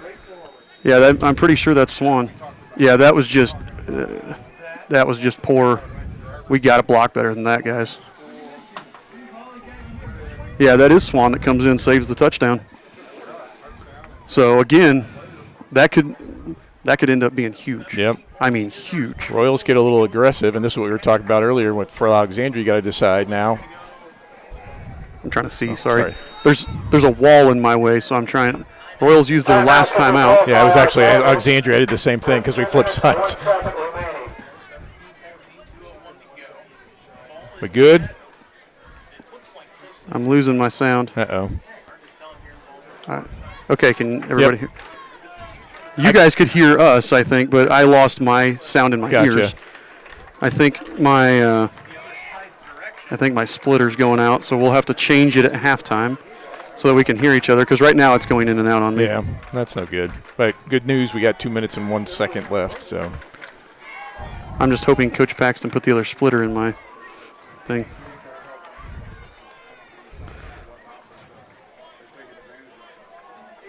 Okay, can you hear? Yes, we can hear. All right, 1st and goal from, we're going to call it the 1 or the 2? I can't tell because the angle we're at, it's hard to see where the ball's set. Looks like the 1. I mean, maybe the 1.5. Yeah. Sorry, I'm having to crowd you out of here because I can't see through a wall. Far hash, so it's a bad angle. They've got it marked as 1st down and 1 on the scoreboard, but I think it's kind of in between. So Martin in the pistol, Nasal Road behind him.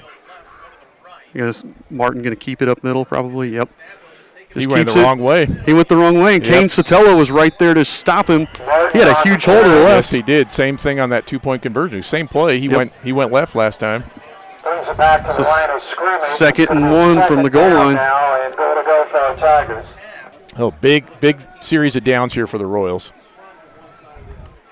Because after that bad snap for their first extra point, you don't know if they want to risk a field goal to tie it.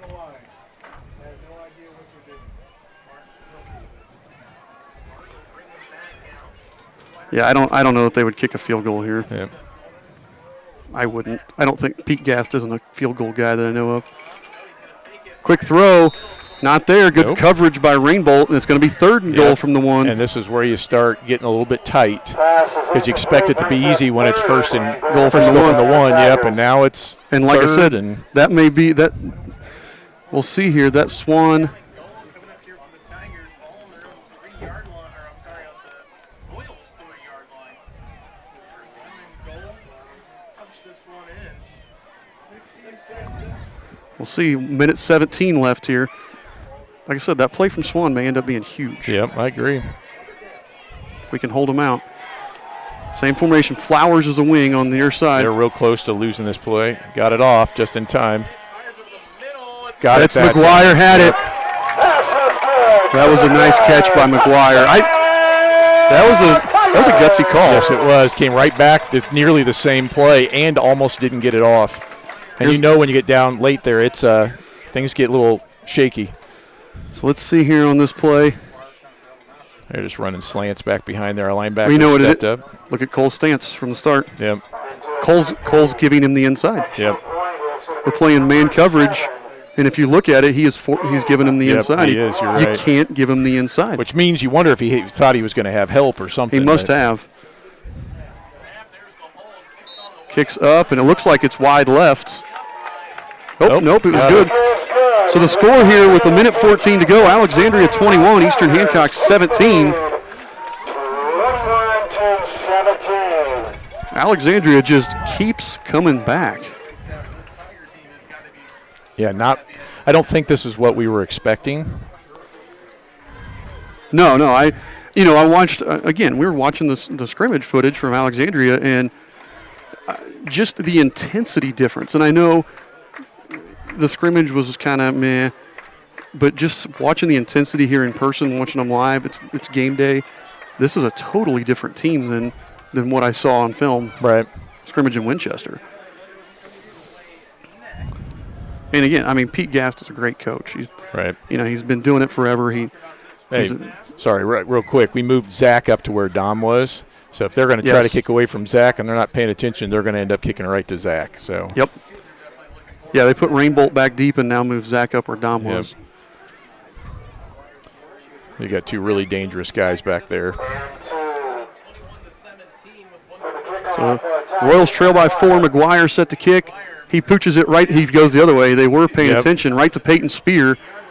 Peyton Spear cuts back, and he had a lane, but he lost his footing there at the 40-yard line. Yeah, and that was Peyton is so low to the ground. You see him make some moves, and he's almost like his body's almost horizontal to the ground when he goes. Yeah, and it looked like he got just a little bit ahead of his feet.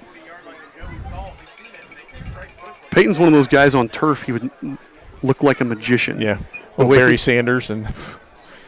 I've often said if we played on turf that Zach Arnold would have been considered a witch in Salem, Massachusetts, the way he moves. Because on turf, you just move different than grass. You think Knightstown's kicking themselves? Probably. So empty formation here, 1:09 left here. Swan takes the snap, looks to throw only a 3-man rush. He has Riggs open, but he goes deep to Rainbolt. Pass interference there. Yeah, Martin just got beat by Rainbolt and was forced to just interfere with him rather than give up the big play. Right. Now, that's only a 15-yarder, so for him, that's lucky because we get the NFL rules, and that's a 40-yard gain. Yeah, for Martin, that's a smart play. However, if you're Alexandria, you'd like the clock to keep running. Yes, you would. 1:02 left here. And with the momentum Alexandria's got, you really don't want to implode in the last minute here. No. That's, if the Royals, if we can score here, it just is going to totally change the dynamic of the game because we're going to score and then get the ball back, like you said. And I think it would just totally change the dynamic. So this is a crucial drive. And we're going spread here to try to, let Houston do Houston things. Right. You would think that we've got the better players one-on-one with our 5 skill guys in Houston. Quick screen. That was a forward pass. Yes, it was. So an incomplete pass. But at least Sullivan was aware enough to go try to get on. So that was smart play by Braden. However, that's 2. That's 2 drops, yeah.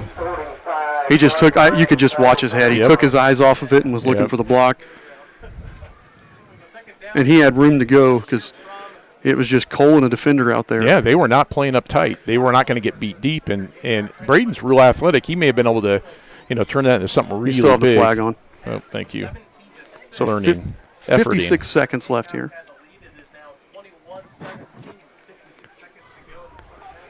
So again, we see Arnold, O'Neal, and Riggs wide right.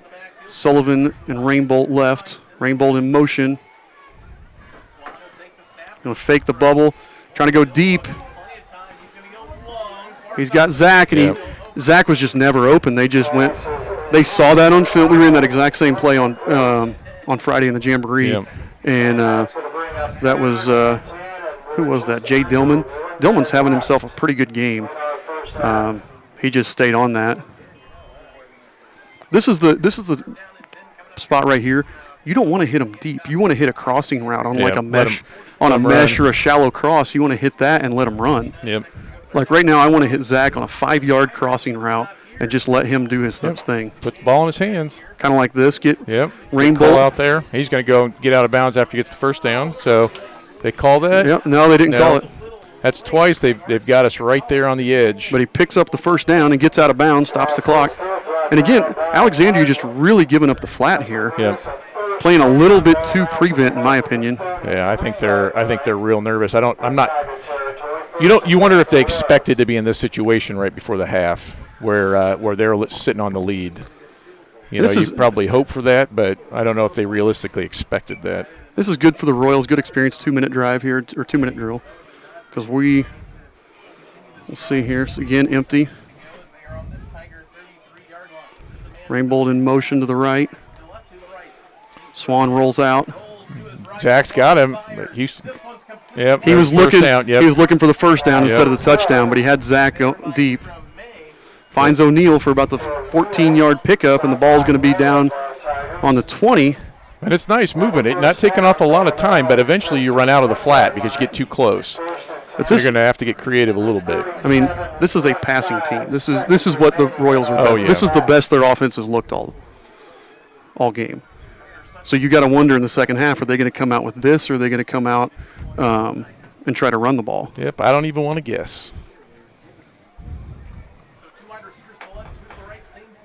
Tigers also aren't bringing the pressure. No, they are. You're right. They're totally sitting back in that prevent. I mean, 3-man rush. They do not want to give up touchdown. High again. But I mean, we've struggled to keep Houston on his feet when he's in the pocket, and they're not bringing the pressure. Nope. 32 seconds remaining here. 2nd and 10. Ball on the 20-yard line. They just must not like their chances man-to-man. Yeah, I think you're right. That. Well, would you? No. No. There shouldn't be very many teams that could go man-to-man on us if we spread it out like that. No. Again, back to Rainbolt in the backfield now. Going to look for the waggle. Yep. That's what it is, waggle. He's got O'Neal. Oh, he had Landon. He tried going to Riggs on the tight end cross, but he had Landon on the backside post wide open. So 3rd and 10 from the 20-yard line. You got to wonder if this is field goal range or not. I think depending on how much time, I think you still play it. Because you got one timeout. So try to pick up the first down and see. Maybe try to get 6-8 yards. I mean, from the 20, that would be a 37-yard field goal. That's a pretty far field goal. I think if we get a first down, then Aaron can have a chance there at the end of the half. Yeah. But so, again, 3rd and 10 from the 20-yard line. We're getting really, really close to getting that was delay of game, but they didn't call it. We got lucked out there. Oh, Are they going to give it to him? Yep. they gave it to him. Yep. Okay, good. Whew. So you got 4th and 5. So, I thought Landon had that, but Yeah. he got tackled out of bounds, he lost it. Now You don't know if a ref's going to call that because he's been watching Sundays. Well, and they did just call it incomplete. Oh, wow. Yep. He made a move. He had a couple of steps, and that's a. To me, that looked like a fumble out of bounds. Yeah, but I'm going to disagree with that call. So now it's 4th and 10, and I haven't seen Aaron. Obviously, we haven't seen Aaron kick in practice. So. No, we don't know. 37-yard field goal is a long field goal so you take your time for out. a young kicker. So 4th down, we're going to go for it here. What are you calling, Coach? Mesh. You're looking at waggle. You're looking at some sort of. If you've got a double move, what do you got to lose at this point? Yep, empty. Swan to throw. Nothing there, and he's going to get. Oh, he gets out of it. Throws it deep. Out of the end zone. And it's picked off. It's picked off by McGuire. It went right through. It's not the worst play, though. It doesn't really. Seconds left. So. Well, Houston knows it's 4th down. Yeah. He can't take the sack. He can't fall down. Yeah, exactly. So, he knows that. But that went through the hands. Was that Rigg? No, that was Sullivan. Yeah. Sullivan got a hand on it. We can't see him there. He kind of lost it. Martin was there too. Chance Martin kind of knocked it away. And that's one of those that in the stat book it goes in as Swan's second interception, but in reality, what do you lose there? No, you're throwing it up at the end. It's a Hail Mary. Interception, a Hail Mary, that's nothing. And we've taught him a million times that in that case, an interception is just as good as an incompletion. Yep. You got to take a shot. And that was a great throw on the move. Yep. But really kind of unexpected from our end. Absolutely. Alexandria's come out firing and come out fighting, and they lead here at halftime 21-17. Yes, they do. Over the Eastern Hancock Royals. Royals will get the ball here to start the second half. So, again, something we'll see what kind of adjustments each team makes, and we'll go we're going to take a quick break here. You're watching the Dave's Express Car Wash halftime show here, and hopefully we'll get some stats. I don't know if the stats are online. We'll get some stats and report them to you in the second half or after halftime here. So we're going to take a break, go get a Mountain Dew, and we'll be back for the second half in about 20 minutes.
All right, folks, and welcome back here. We got about 7.5 minutes left in halftime of our Dave's Express Care Car Wash halftime show. Eastern Hancock trailing by 4, 17-21 to the Alexandria Tigers here. The Royals will get the ball to start the second half. This has been a really entertaining game, Coach Knight. I know the Royals, we were up 17-6. It looked like we were, getting ready to kind of set it on cruise control, and Alexandria has just kept plugging away. Yep. Hit a big play. Alexandria answered, got a field goal. Thought we were sitting pretty good, and they answered right back. Yep, they did, and that's, I think, having seen this team last year. And I know you got new kids and loose kids and stuff, but it feels like a different attitude from the Tigers. Like just the belief. I mean, it's last year they had a good first drive or two, but then we hit about 3 drives in a row where we just scored, and they just kind of rolled over a little bit. And this year, not that same team. Nope. They're I've seen some people on their sidelines swearing, "You can count on me." Seems like that might be their slogan, and if those kids are buying into it, it looks like they're buying in. Some a couple of stats for you here. You can see him, Houston Swan, 6 completions for 139 yards and a touchdown. He's got 2 interceptions, although the last one really was just, trying to make something in the last play of the half. Our stat keeper is not keeping track of attempts, so I don't have a percentage for you there. Leading receiver tonight, Landon O'Neill, 2 catches for 83 yards, including, I believe that was a 65-yard touchdown catch. Let me see. That's probably the best play that we had. Landon just got out behind the guys. Backside post on the waggle. And Houston, the ball was right on the money. That was pretty. Yeah, 70-yard touchdown catch is what that was. Zach Arnold, 3 carries for 19 yards for Zach Arnold Ziffel. And then Cole Rainbolt, 9 carries, 46 yards, and a touchdown. And he's really been the bulk of the offense. Caught a few, he's got a few catches, but running, it's really been Cole, and he's had a couple where he put the wiggle on and made some kids look silly. We saw him break a couple of tackles. 9 carries, 3 catches for Cole. Yeah, and he saved a touchdown, too, on defense. And, man, it seems like forever ago we were talking about Shelby and Volts, too, first couple defensive series where both of those sophomores making some big plays for the Royal defense. And we saw Kane Sotelo there in the second quarter. We didn't see Kane in the first quarter. He had his arm. He's got a cast on his arm. Or not a cast, it's wrapped up now. Yeah. It was a cast. So maybe they're trying to ease him back in. I think he's been out a little bit. So Kane can be dangerous on both offense and defense. Kane, the Sotelo boys, when their shoulders stay in place, are just some of the most fun players to watch. Yeah, their dad has a great shirt that says "Try and stop him," and it's both Caden, who's now playing at Anderson University, and Kane, just ferocious football players.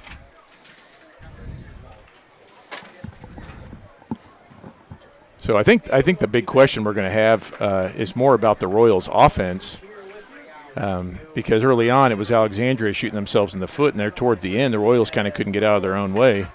And we had a couple of drives. A couple times we dropped back, and Alexandria blitzed. We couldn't pick it up, and that it led to the interception that gave them the ball on the one. Yep. Basically gifted them a touchdown there, and so it'll be interesting. Do we keep moving Swan? When we throw the ball, do we go to that spread formation we did at the end? We went to that. We had a lot of success. We moved the ball right down the field in that 2-minute drill. Right. So do we do? And we were keeping them safe. Now I know they weren't blitzing, but we were keeping them a little safer. So do we go with that, or do we go back to our original, ground and pound stuff with a wing, and just keep him on the move? That's going to be the $1 million question. I don't think there's anything wrong. We have 200 yards of offense. Yeah, Houston looks good on the move. The problem with that is you're often reducing the field to half. Yes. And so you're making simpler reads. You're giving him a chance to, kind of a run pass option, but you're also you're basically eliminating a couple of your guys, and we have some pretty good skill guys. He's comfortable with the spread because he's done that for a number of years. So it's just a matter of cleaning it up. Some quarterbacks are better on the move.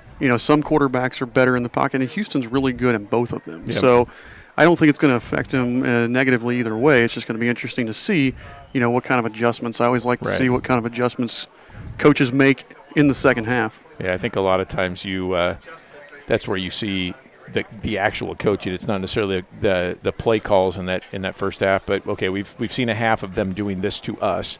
Yes. What are we going to do? What do we have in our arsenal? And well-coached teams make the adjustments, and so I think we'll see. I think we'll see those adjustments here this evening. The Royals, it's one of those things. The last couple of years with Coach Armstrong, go back to Coach O'Hara, go back to Coach Etch. We've seen, I know you talked about it with in the mid 2000s. Yeah. The difference was we weren't always the best team, but we made better adjustments. Yep. So it'll be fun to watch here and see. And I'm seeing, I can't tell who that is. Somebody's cramping over there on the sideline already. Yep. So it'll be a fun second half. I'm looking forward to it.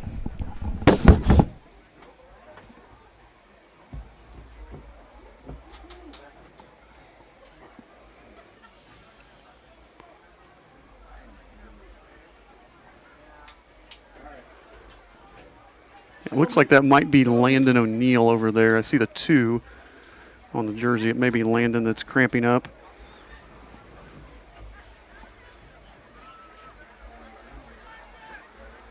Interesting. Aaron Spalding wandering the Alexandria sideline. I'm not quite sure why.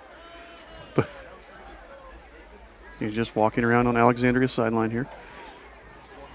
So 43 seconds left. Looks like they're going to reset the clock, get ready to go. Royals will be receiving the ball here to start the second half. Let's see what kind of energy we've got. I'm looking for a trick play here right off the bat. I don't know. I just have a feeling it's going to be something like that. We're going to get some kind of a double move. We're going to get a trick play.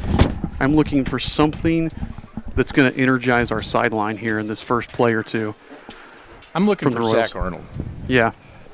I think a hitch and go to Zach or a bubble go to Zach. I'm looking for something like that. We're going to have something big to energize this sideline because, now our windows aren't open in front of us because they don't open, but the Eastern Hancock fans have not been as loud as they were last week. So I think we got to get them back into it as well.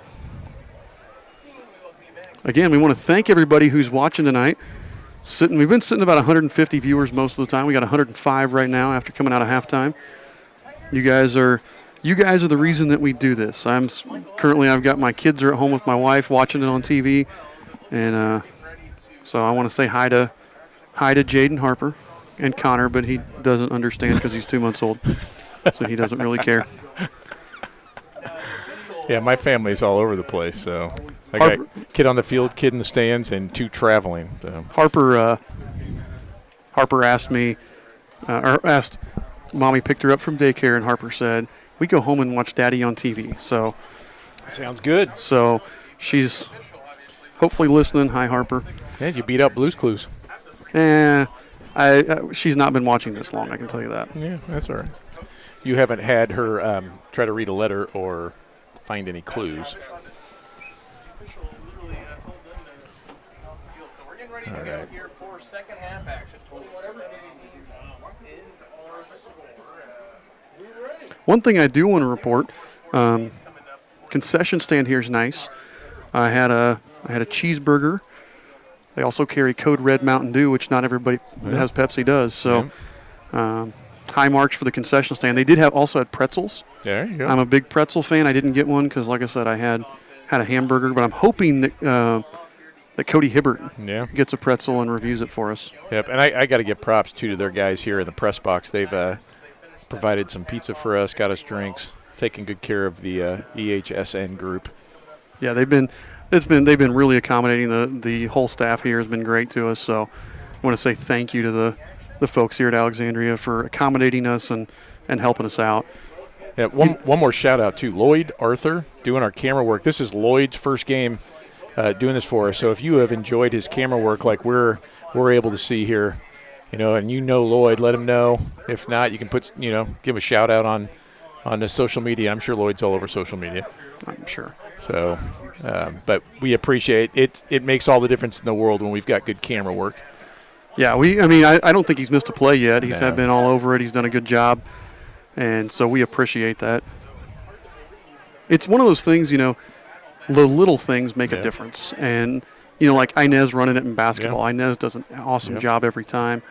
And the little things make a difference from an accommodation standpoint. We go to so many places where they're like, go sit at the top of the bleachers, leave us alone. Right. The Alexandria crew has been great to us. Yep. Yeah, and without the good camera work, we're just radio. Pretty much. It makes it a lot harder for us. All right, so McGuire set to kick off here. Hey, he's their do-everything guy. Yep. It looks like they moved Arnold back deep, and they've got Dom and Peyton at the second level so again. Cole's getting a break here. Cole's That may have been end of half there to see if they could break something. A little pooch kick here. Spear tries to jump on it and finally does. Whew.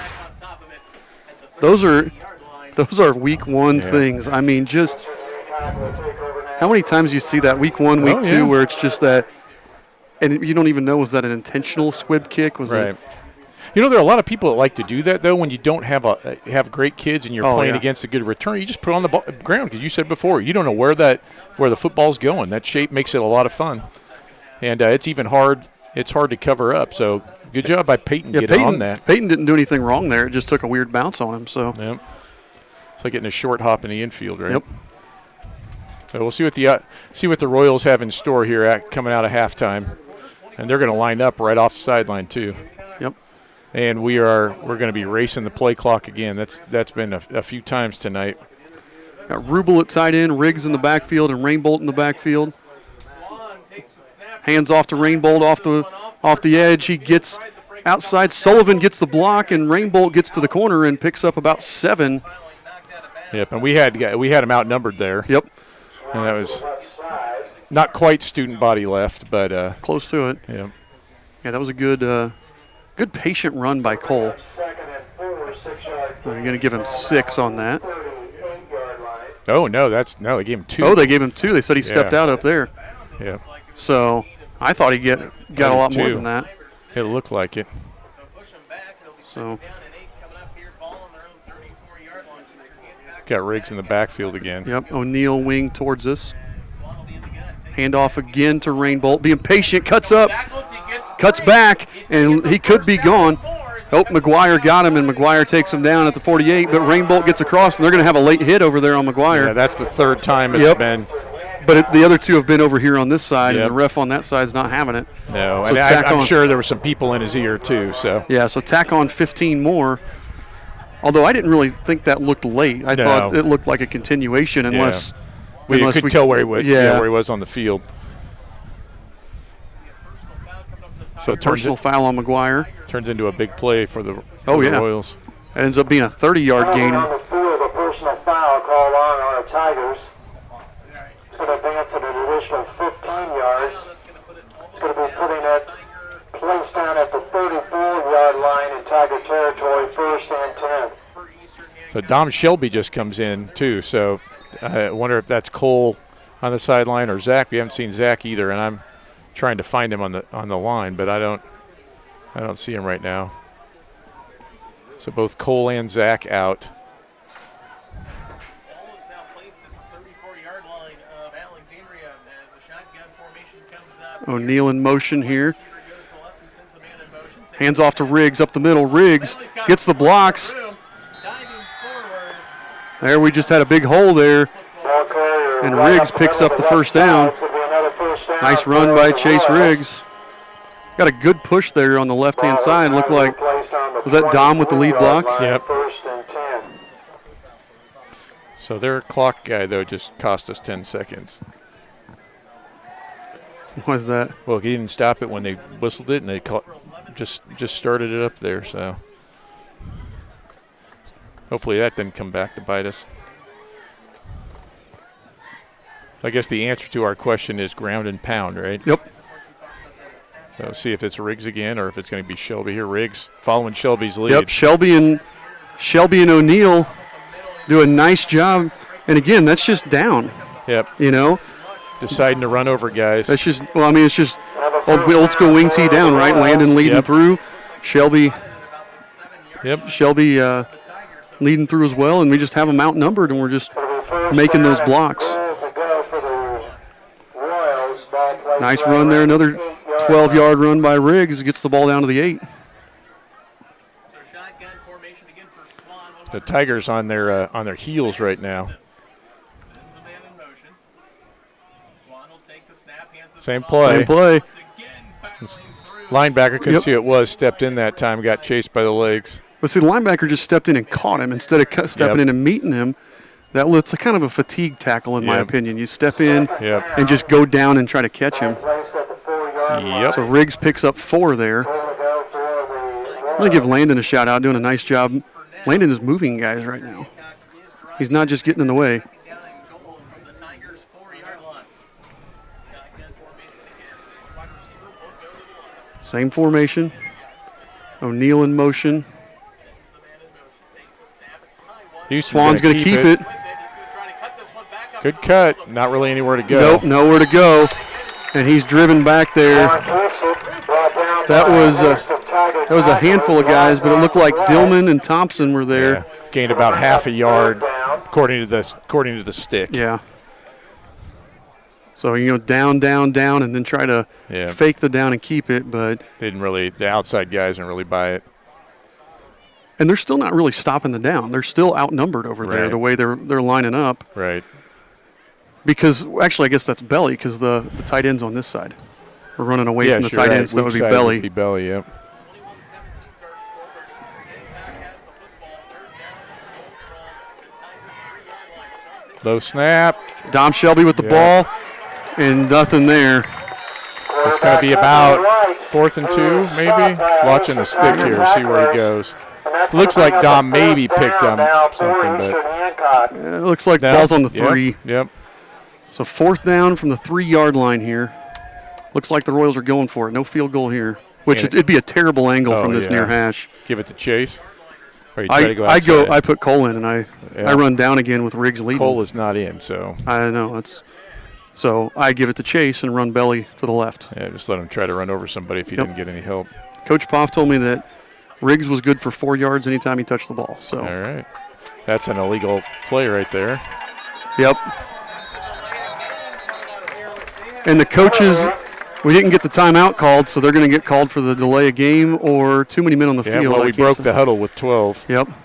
If we'd indeed had 12. Oh, I no, don't they're know. giving us the timeout. Oh, very fortunate. Timeout called by Eastern Hancock with 7 minutes and 58 seconds remaining in our third quarter. So I think because we didn't run the play, because we used the timeout, Yeah. we broke the huddle with 12. Right. It would have been a flag had Right. we. Yep, that was a quick thinking. So I wonder.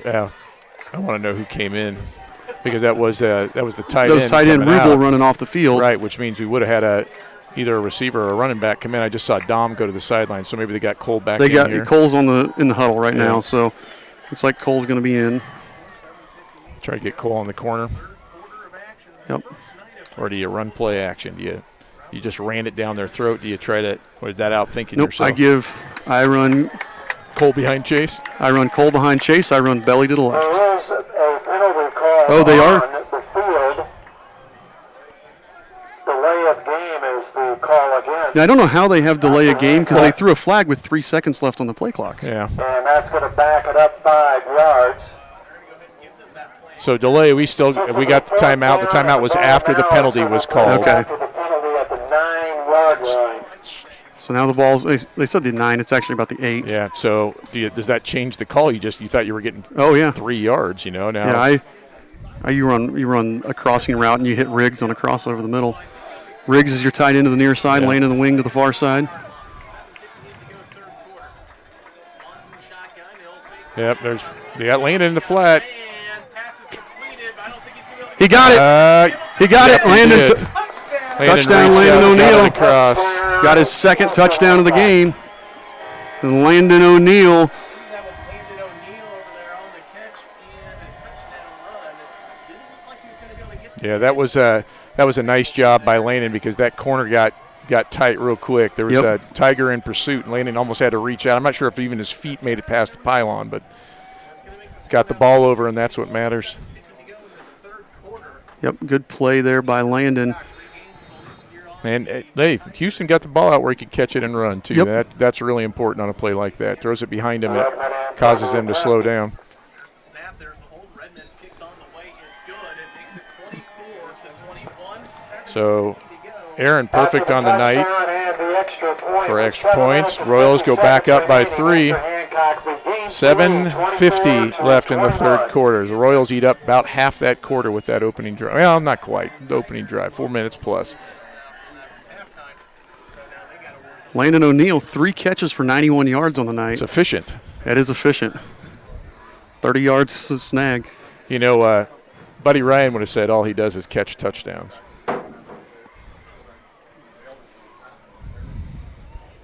Yeah, I would keep throwing him the ball too.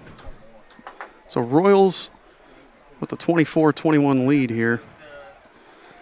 Swan up to 155 yards passing. Curious, we have a viewer who just has a "What's up, go Navy." It's Tyler Vandervliet. Yeah, you know. I like that, Tyler. So Swan, like I said, 155 yards passing. O'Neill, 91 yards receiving. So, like you said, efficient night for those two guys.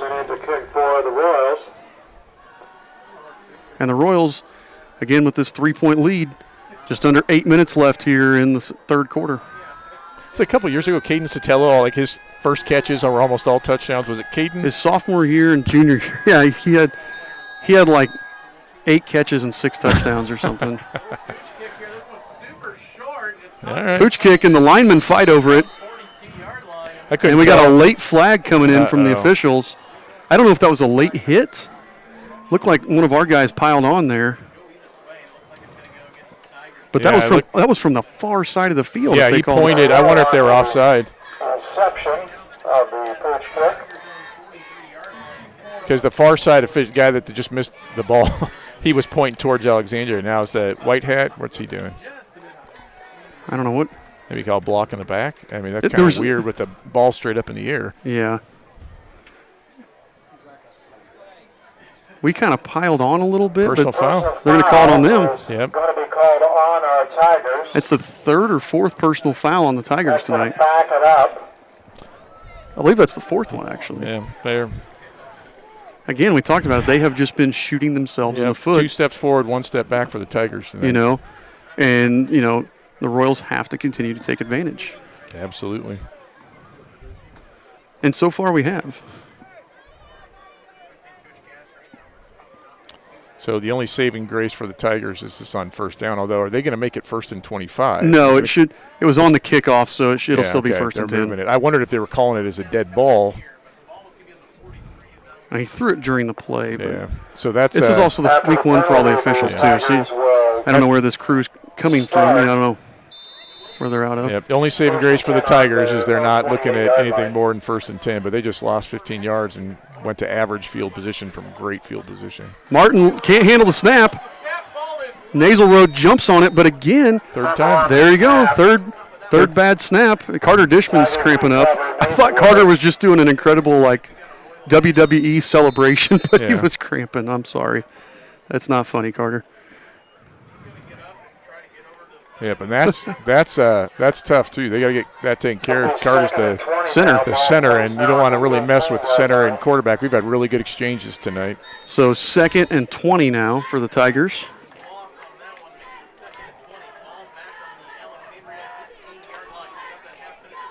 2nd and 20, Martin in the pistol. Flips it out to McGuire. McGuire can't hang on to it. That was an incomplete pass. Yeah, that was a forward pass. That was forward. We're going to see how they're going to call that, but it looked forward. He was facing forward anyway. And that's where, you talked about Sullivan made a really heads-up play on one that was obviously incomplete, but he wasn't sure, so he jumped on it. Right. McGuire just kind of watched it And so, McGuire gets lucky. They do call that incomplete. Right. But he's got to be a little more heads up there. Yeah. This is not the opening series the Tigers wanted, especially after giving up a touchdown to the Royals. They had some momentum going into halftime.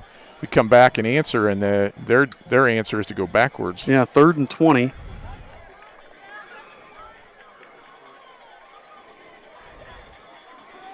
Probably a screen here.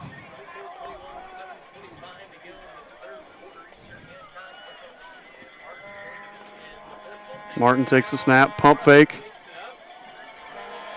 He rolls out. He's going to run. Just looking to pick up some yards. Picks up about 7, and it'll bring up 4th and 13, and they're going to be forced to punt.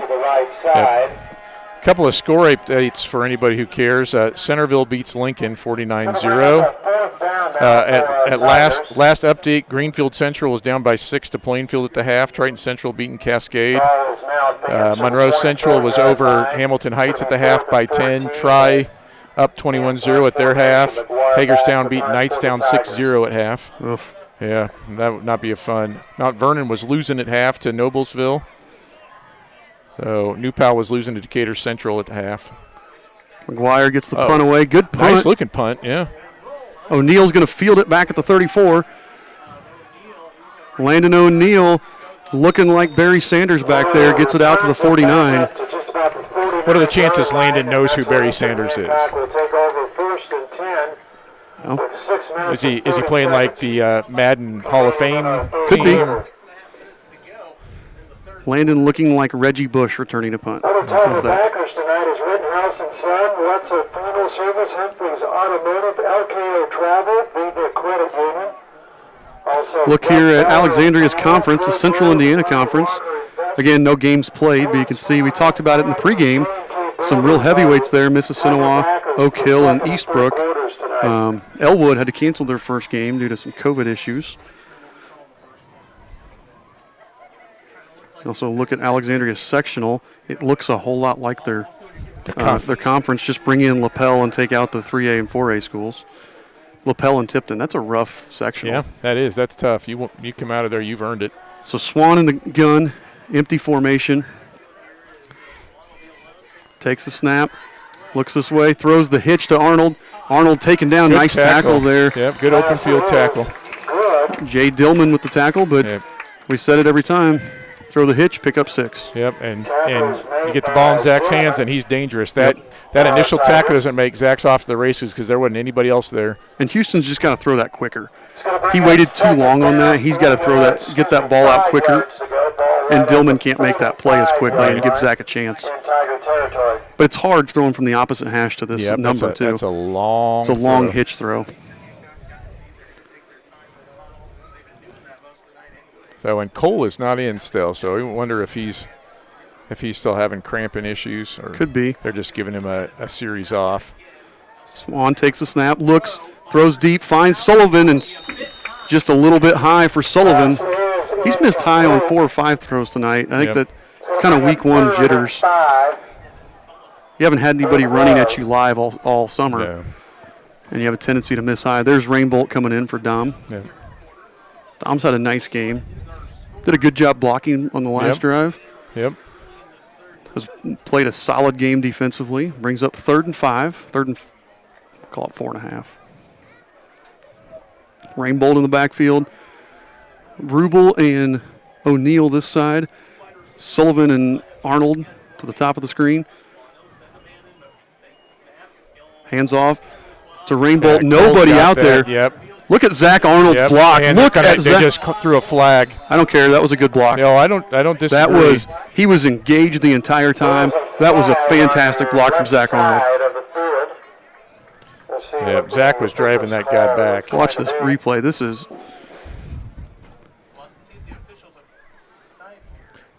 Zach absolutely cleared out his corner. I mean, he got on him. Oh no, it wasn't Zach. It was they cross blocked. What Zach? Was Zach didn't get the corner. Zach gets the outside backer. Yeah, okay. And drives him from. Look at this. He drives him from the middle of the field. Yeah. He stays on him and pushes him all the way out of bounds, and he's was engaged the entire time. But you don't see a wide receiver engaged at the middle of the field. So the rule there is if you are engaged with somebody in their front or their side and the defender spins and you push him in the Right. back, but you maintain contact, it's not a block in the back. No, that's just the ref not seeing the start of that. He didn't see that the start of the play. So he went off what he thought, which unfortunately that happened. He's going to pull it back and make it 3rd and 10. Still. Line of scrimmage, and it will be 3rd and 10. I call those Sam Carlton blocks. When Sam Yeah. Carlton was here, he would do that every play. Yeah, he would hold and throw people down too, but he was good for about 3 holding calls a game. And a mental attitude award winner. Way to go, Sam. Set the throw, throws over the middle, finds O'Neal, Landon O'Neal. Landon again. And that's going to be a horse collar, so I mean it's going to gain He's half down a on yard. the 1. There's a flag on the play. Landon O'Neal is over 100 yards receiving on the night. That was a 50-yard throw and catch. Pass game's fun to watch tonight. Pass game is fun to watch any night. This is just pop pass. Yeah, right down the middle. They got him in the seam, didn't they? Yep, they got him in the seam. And it was a really good ball by Houston because if it would have been low, they waved it off. No flag on the play. So Landon picks up 50 there. Yeah, and that's a tough throw, too, because you got to get it over that defender that's trailing. It's been declared a touchdown for Eastern Hancock. Oh, they gave him a touchdown. All right. So 51-yard pass and catch, and Landon has 3 touchdowns on the night for the Royals. I think we have an early contender, or a late contender for Paxton Farms Sweet Corn Player of the Game there. And here's Landon O'Neal. You can see there on your screen, 4 catches, 142 yards, and 3 touchdowns for Landon O'Neal. And the Royals lead by 9, trying to make it 10 right here. Yep. The Tigers are in danger of letting this get out of hand. Yep, that one's good. Royals lead by 10. And with 5 minutes and 17 And seconds. in my opinion right now, if you don't throw the ball to Landon every play, that should be the call. Throw the ball to Landon. Throw the ball to Landon. Again, he's like a wet paper towel. You know, he is on fire tonight. You know what? I'm going to attribute it to the new backpack he's been wearing. Oh, yeah. It's a lucky backpack. I'm going to attribute it to excellent coaching. Yeah. I won't argue with you.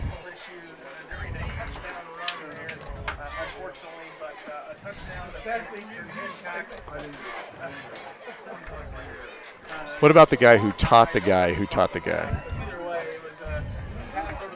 Actually, I had 4 catches. I believe that's 5 catches. Yeah. So. 5 catches, 142 yards. There we go. Jamie and Ryan, I don't know if you'll watch this on playback later on, like basketball games, but the kid's having a good night. He's having a good night. You can feed him tonight. He's earned his meal.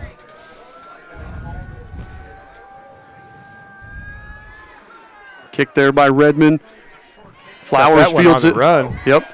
Flowers fields it, gets it up to about the 48, and they push the pile. He's down there. Brought down by a host of Royals. Flowers on the And let's see what Alexandria's answer is here. Yep. This is a big drive. If they shoot themselves in the foot again here, it could be game, set, Yeah, I match. think so, because you're in the position up by 10, almost fourth quarter. Now you put the ball and you can't run out the clock, and you're doing okay. Tigers had the lead at the break.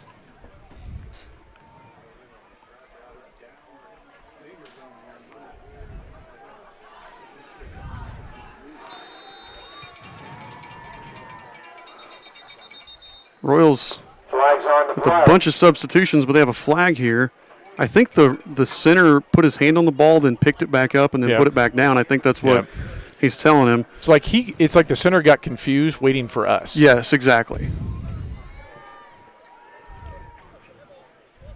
False start called on our Tigers. That's So again, five. shooting themselves in the foot are the Tigers. Going to start out 1st and 15. Both drives now they've started out, in the hole. Absolutely. I will say this, Tigers playing a lot better than they did last year, so the improvement is noticeable. Yes. Two wide receivers will go left and one to the right. One to the left. Handoff. Nope. Kept it. That was kept a good it. fake. Martin's got it. He just doesn't really read his block real well, but still picks didn't up make the about play. 8. Make it 2nd and 7. To the right side. Yeah, he had a good block from Owen Thompson, but he bounced it when he should have cut it. If he cut it in, he probably had 5 more yards before he had to cut it out. And he may still have gone out of bounds, but he would have been farther downfield. So 2nd and 7 here.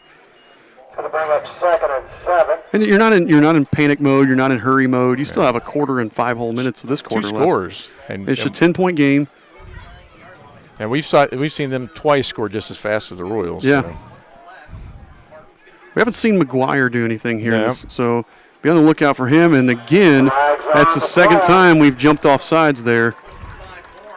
Look like the nose, Gage Tompkins, and the end, Caden Nation jumping off sides there. Hancock, that's going to advance at 5 yards. So that'll make it 2nd and 2. They got those 5 yards back there. 2 for our Tigers. Ball now on the 44-yard line in Royals territory. So Martin in the pistol again. Looks over the defense. Looks like blitz here from the middle linebacker, Ryan Wickard. Hands off to Nasal Road. Nasal Road gets the first down up to the 40. And it'll be 1st and 10 where he's drugged down there by a host of Royals. First down.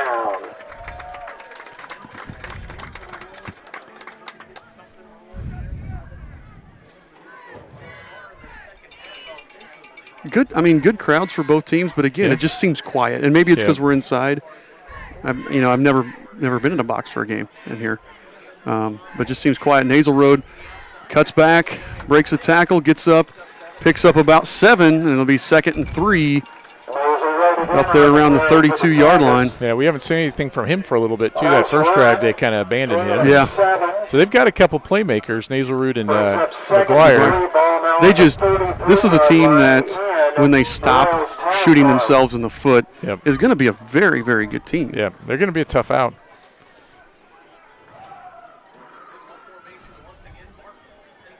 Martin tosses. There's Good job by Kane Sotelo setting the edge, and Nasal Road doesn't pick up anything. No. And again, we talk about these little things. We talk about Kane Sotelo setting the edge here. What we're talking about. Trying to see who filled in, though, because he did Naslerood, he read the block well. I'm trying to see who came in underneath. Because we had somebody filling in and forced him back. Yeah. Guys kind of stepped up. It was Tincher on the backside there. But, it's again, we talked about Dom Shelby in the first half, just doing your job. Martin looks to throw. Finds. They're breaking tackles, and that was number 23, Carson Cano. I think that's the first time we've called his name on offense. He had a catch where he almost scored earlier. I think that's his second catch, and he had a counter. He's done a really good job blocking, though. But again, we're tackling too high. We got to tackle lower. We had 2 or 3 guys bounce off of him because we're trying to tackle shoulder pads. And he does not go down easy. No. Solid kid. Little counter. Hands off counter there. Nasal Road cuts back. Oh, he should have bounced that. Kane Sotelo making the play. Knifes in there and forces him right back into Riggs. 7 yards, you think? Yeah, picked up, looked like 6 or 7. I can't quite tell from this angle. Ball's on the 10. 2 minutes to go here in the third quarter. Royals lead by 10.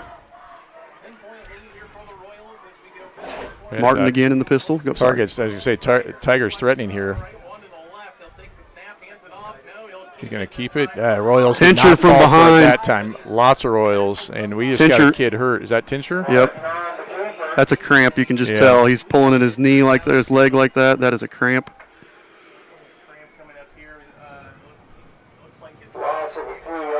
Yeah, Royals played that one really well. Martin's got him a couple of times, and both the front guys and it looked like there was a linebacker or a safety coming. Nobody bid on that one. They were all there. No. But Tincher actually made that play from the backside. He was the outside backer on the near side of the field and hunted that down. I wonder if that was a read or a called keep. Based on what I've been looking at it, I think he's calling it. I don't think he's reading it. But I could be wrong. Yeah, it looks like you can see him out there. Yeah, stretching. It's kind of the soccer stretch. Who is that that's stretching him?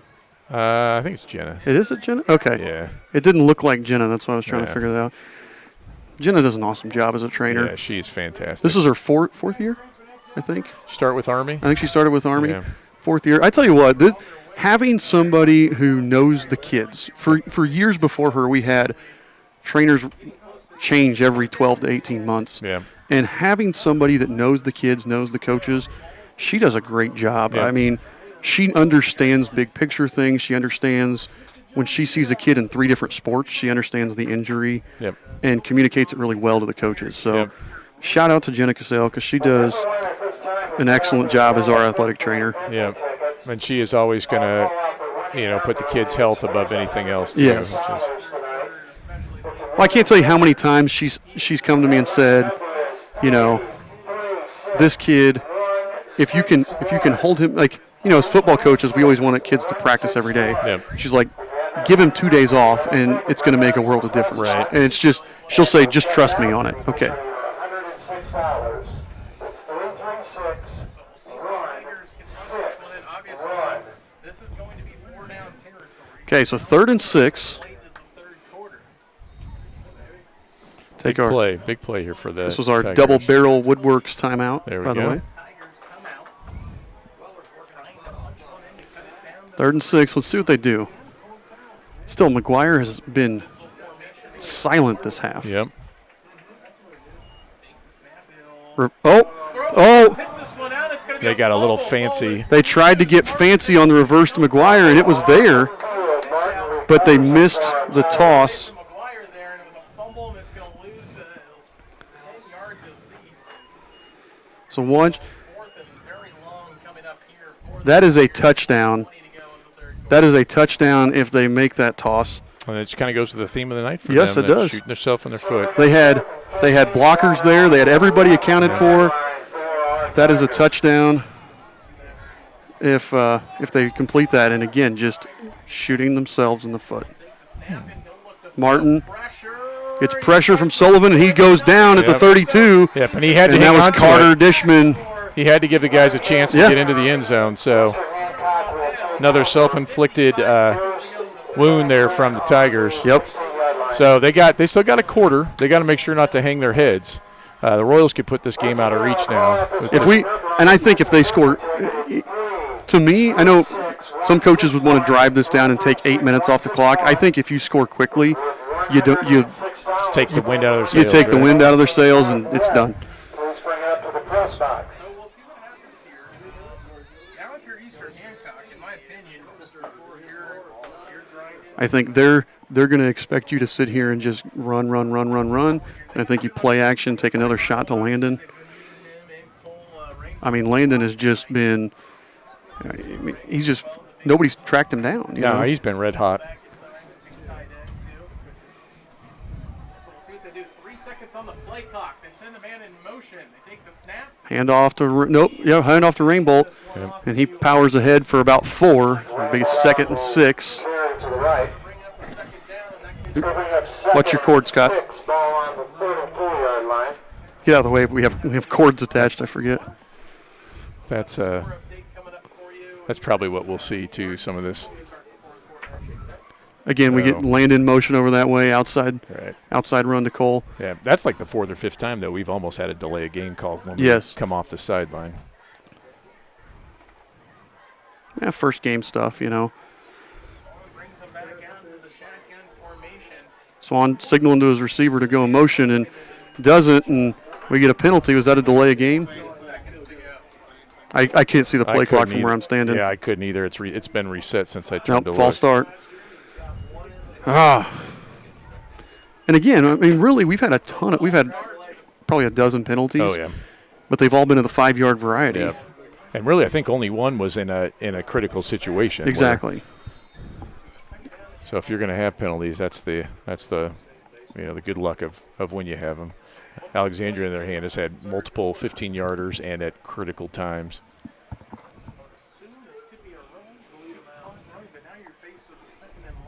So 2nd and 11. We got an official's timeout.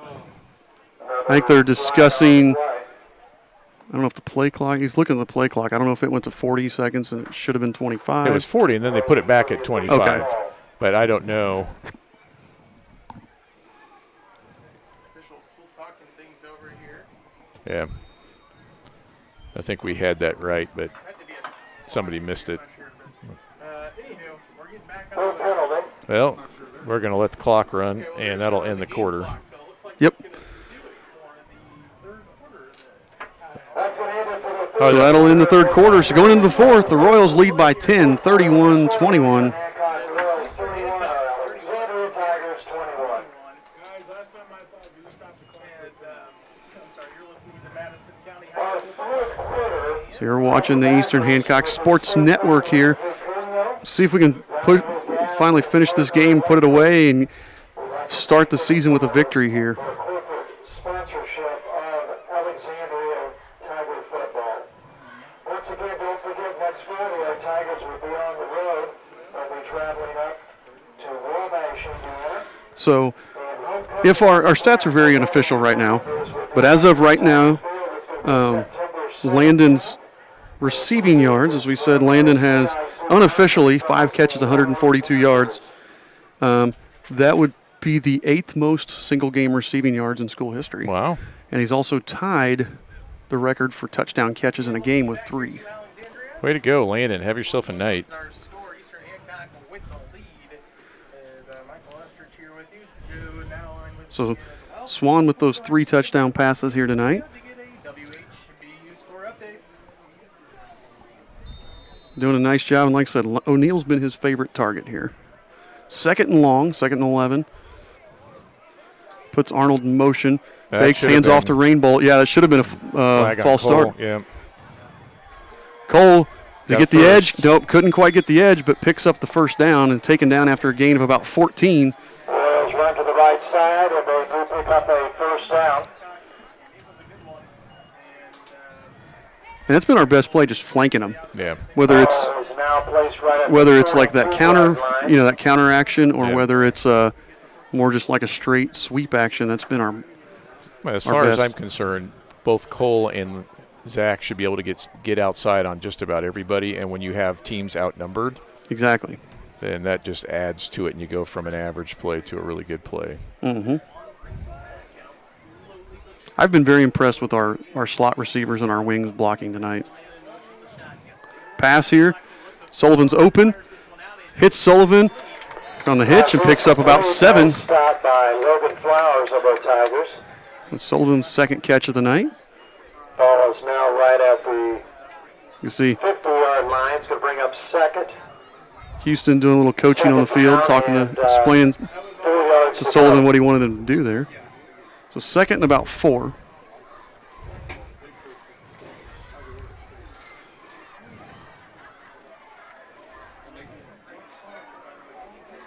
Royals just being incredibly patient here.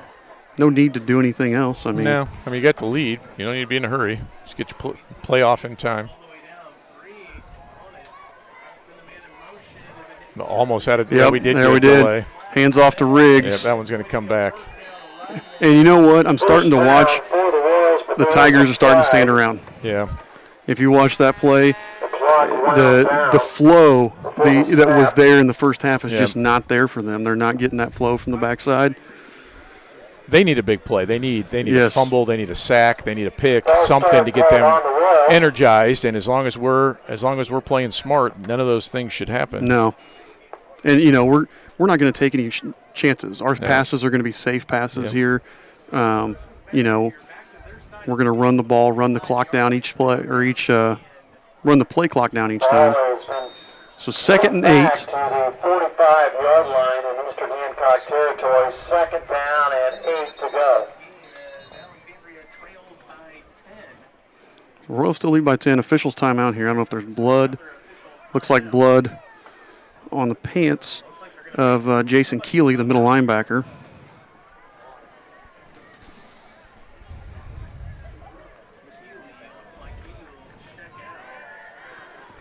So Arnold the wing, the top of the screen. No, Arnold's the tight end. Yeah. O'Neill's the wing there. Handoff. Rainbolt. And that's just Rainbolt doing stuff on his own. A lot of pursuit by the Tigers, but Cole slips out of 2 or 3 tackles there. He's going to pick up about 5, and it's Cole looking real tired here. 50-yard line. He's going to bring up 3rd and 3. for the Royals. I mean, that was a play Cole just made on his own. It wasn't he had to break a couple tackles there. We didn't set the edge as well as we had, and that's probably Zach not used to playing tight end, if I had to guess. Zach at tight end again here. O'Neal playing the wing.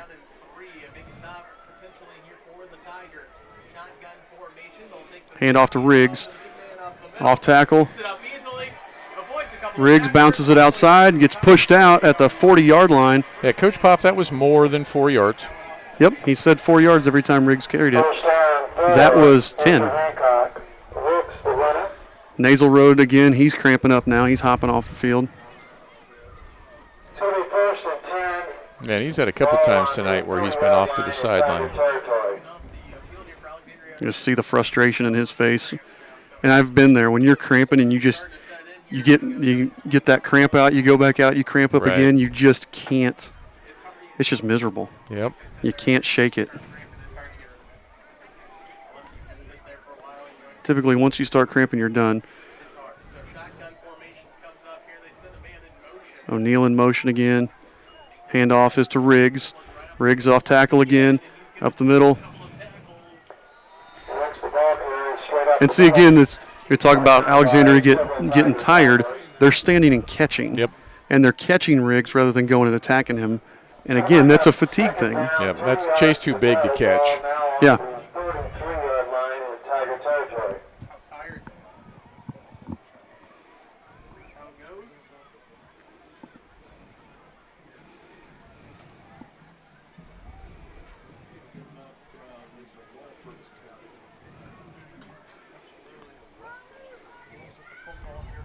Swan trying to communicate with Rubel what he's doing here.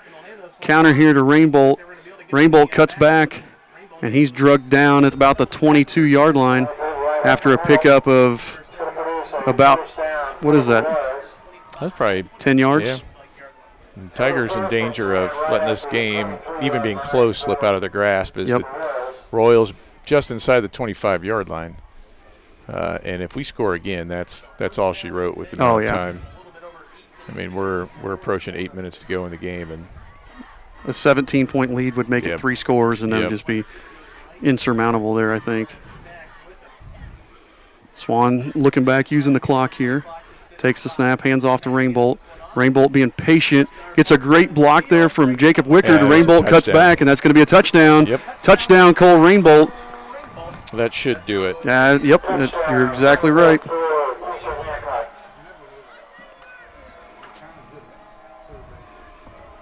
My replay kind of started late here because I hit it a little late.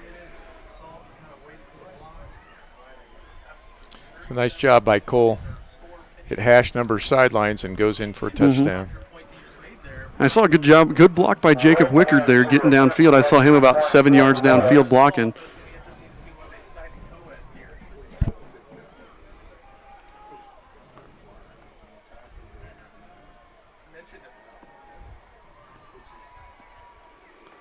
Redmond here for the extra point.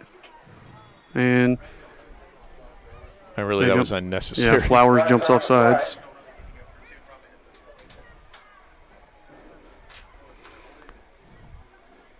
Royals are going to decline it and just kick it anyway because, again, this makes it a 3-score game. Yeah, all you're doing if you run it, try for 2 is risking hurting somebody. So, yeah. I mean, a 17-point lead versus an 18-point lead isn't any different at this point in the game.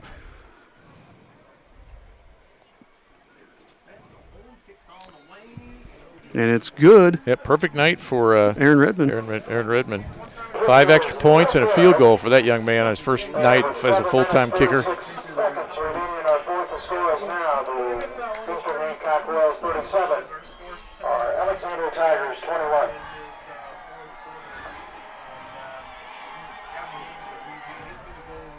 So we'll see.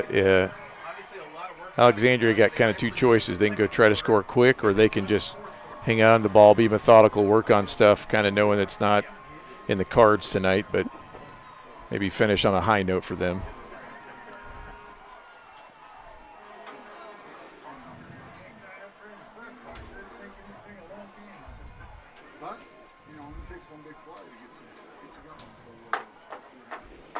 Instead of being down 9 like they were earlier, they're down 16. They were down 17-6 at one point. Sorry, that's 11.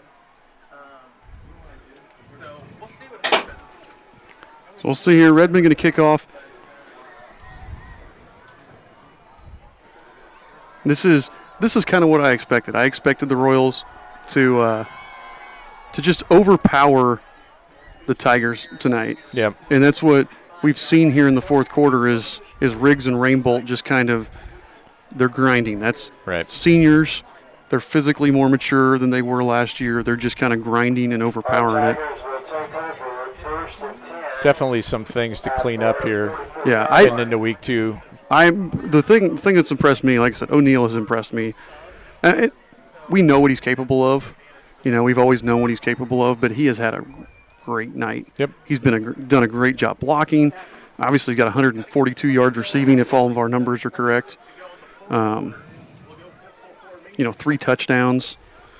He's been off. The passing game has been hit or miss, but when we've been throwing at O'Neal's way, it's been really good. Yep.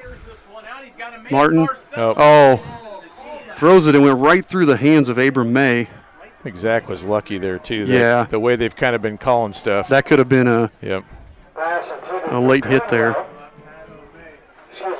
Do we have a defenseless receiver rule in high school? No. Well, there's a targeting rule, but it's not the same as like the college and pro defenseless receiver rule.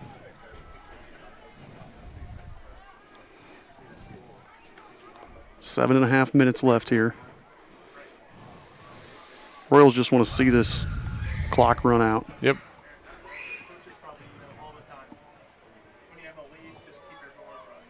Avoid any injuries at this point. Mm-hmm. Defense has really buckled down here in the second half. They haven't given up much. Nope. Now, part of that has been self-inflicted on the Tigers, but they haven't given up any points here in the second half. Nope. Way over the head. Way over the head of Thompson there. Closer to Cameron Voles, actually. Yeah, the clock's still running on an incomplete pass. Yeah. There's about 5 seconds, so they're just trying to get it over with, too. So they got third down now for our Tigers. Oh, this is Tigers putting up a fight and giving it all they had in the first half and doing a nice job of it, and the Royals settling down and letting the Tigers' inexperience kind of let them have it.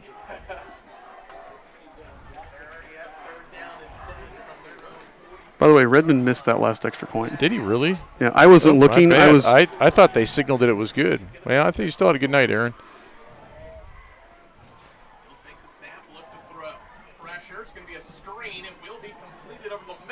Yep. First down. They picked up the first down. Yep. Screen pass there. And they may have had a fumble there. The ball got loose at the end. I don't know. I think they called him down. This ref was signaling down. Right. Tigers scrambling for a ball on the ground. Never hurts. Alexandria Tiger first down. Again, so still 16-point game with that missed extra point. So they're still in it, but they've got to score here, and they've got to get the 2-point conversion.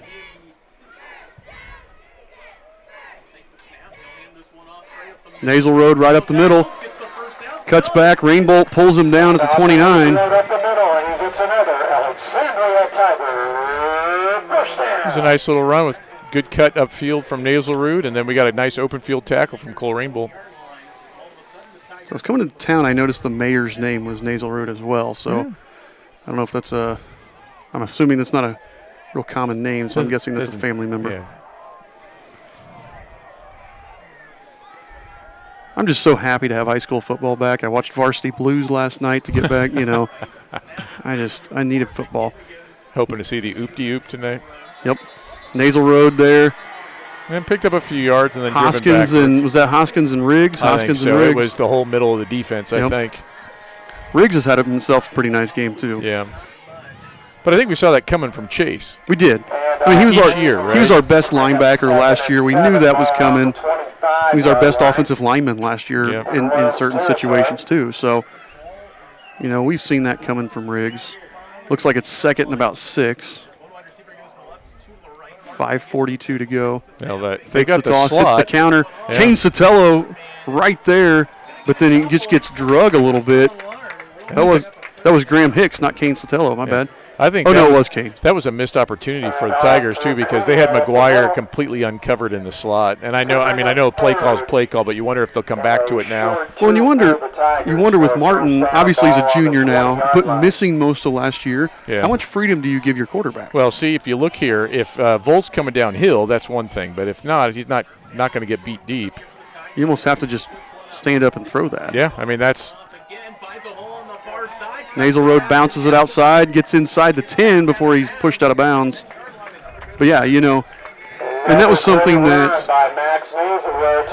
you know, we see Swan with that 3 years starting experience, and then this is being his 4th year starting. You know, we always gave him that freedom to make those calls. Now, he didn't get it as a freshman, but by his junior year, he could check and change plays at the line. Right. And you wonder, with Martin not really playing most of last season, Right. has he earned that right yet? You almost think slant to McGuire here, though. Yeah, that's what I'm saying. The same thing. Although Zach's kind of moving over. There's the bubble. Bubble Can he to turn him. it? He's in. He's in. Touchdown. McGuire. Just got a little interesting. Well, the 2-point conversion will see if it's really Yep. interesting. Yep. That's And that huge. was just McGuire just made a move on Vols there, and Vols just went one way, McGuire went another. Yep. And that was a Good play by them. and not wanting to get beat deep there, sitting back in that cover 2 and telling your safeties. Well, yeah, you're right. That's because that's the cover 2. That should be the corner's responsibility to take away the flat, but he was obviously getting blocked because it was a bubble. And we talked about Vols' first varsity game. Yep. He's still learning as well. So 10-point game. This is a huge, huge 2-point conversion. If they convert this, we're back to a game. Yep. I think they're going to go to the flat, pass to number 23 in the flat. Nope. Yeah. Air mails it. They tried the same thing they did earlier, and McGuire was covered. that was not a read. No. That was I'm throwing to McGuire. Yep. 4 minutes and 49 seconds. Because there were 3 guys. Yeah, that's huge for the Royals because under 5 minutes to play here now, Yep. you almost have to onside kick. Yep. Because you have to score twice. So they Yep. almost have to onside kick. That was a huge stop for the Royals. Great job there by them.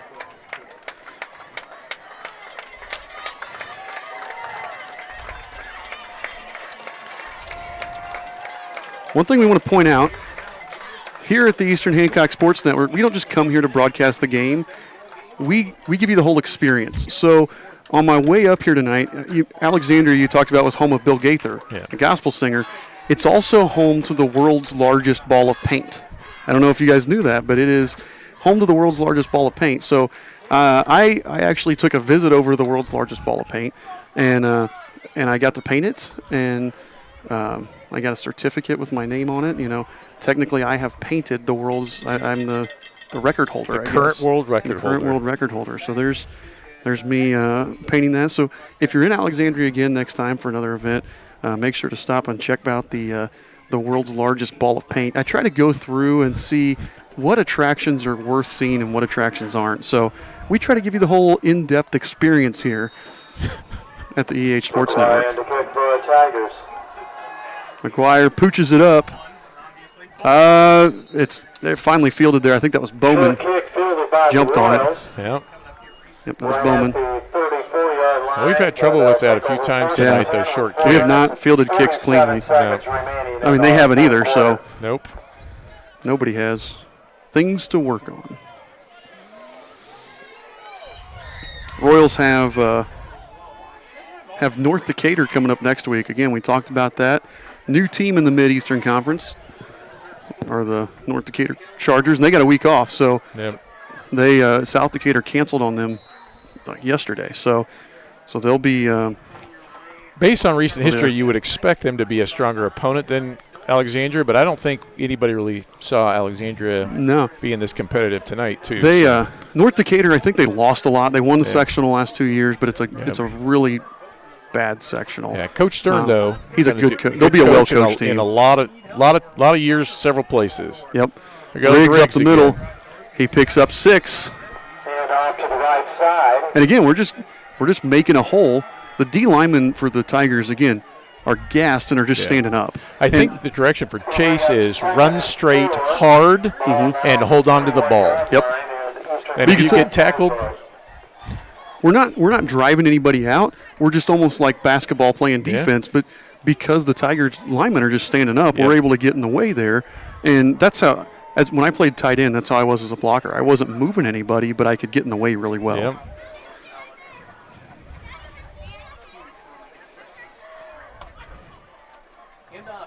And they just ran by him that time. Yeah. And there you go. Somebody went down and gave him a shoulder. Chase just lowered his pads and got 2 or 3 more yards. And that's what, we were talking about. Chase is just running downhill. It's almost like, again, both teams just, to me, that both teams just seem gassed right now. At some point, I want to see Chase put a move on somebody this year. Yes. I would like to see that. Jiggy, if you watch this later on, we'd like to see you put a move on somebody downfield. Now, I would like to see him hurdle somebody. Ooh, yeah.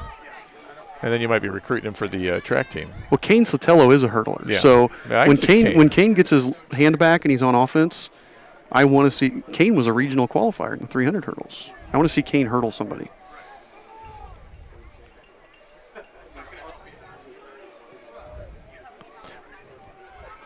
Hand off again to Chiggy. Oh, there's a little move. A little bit.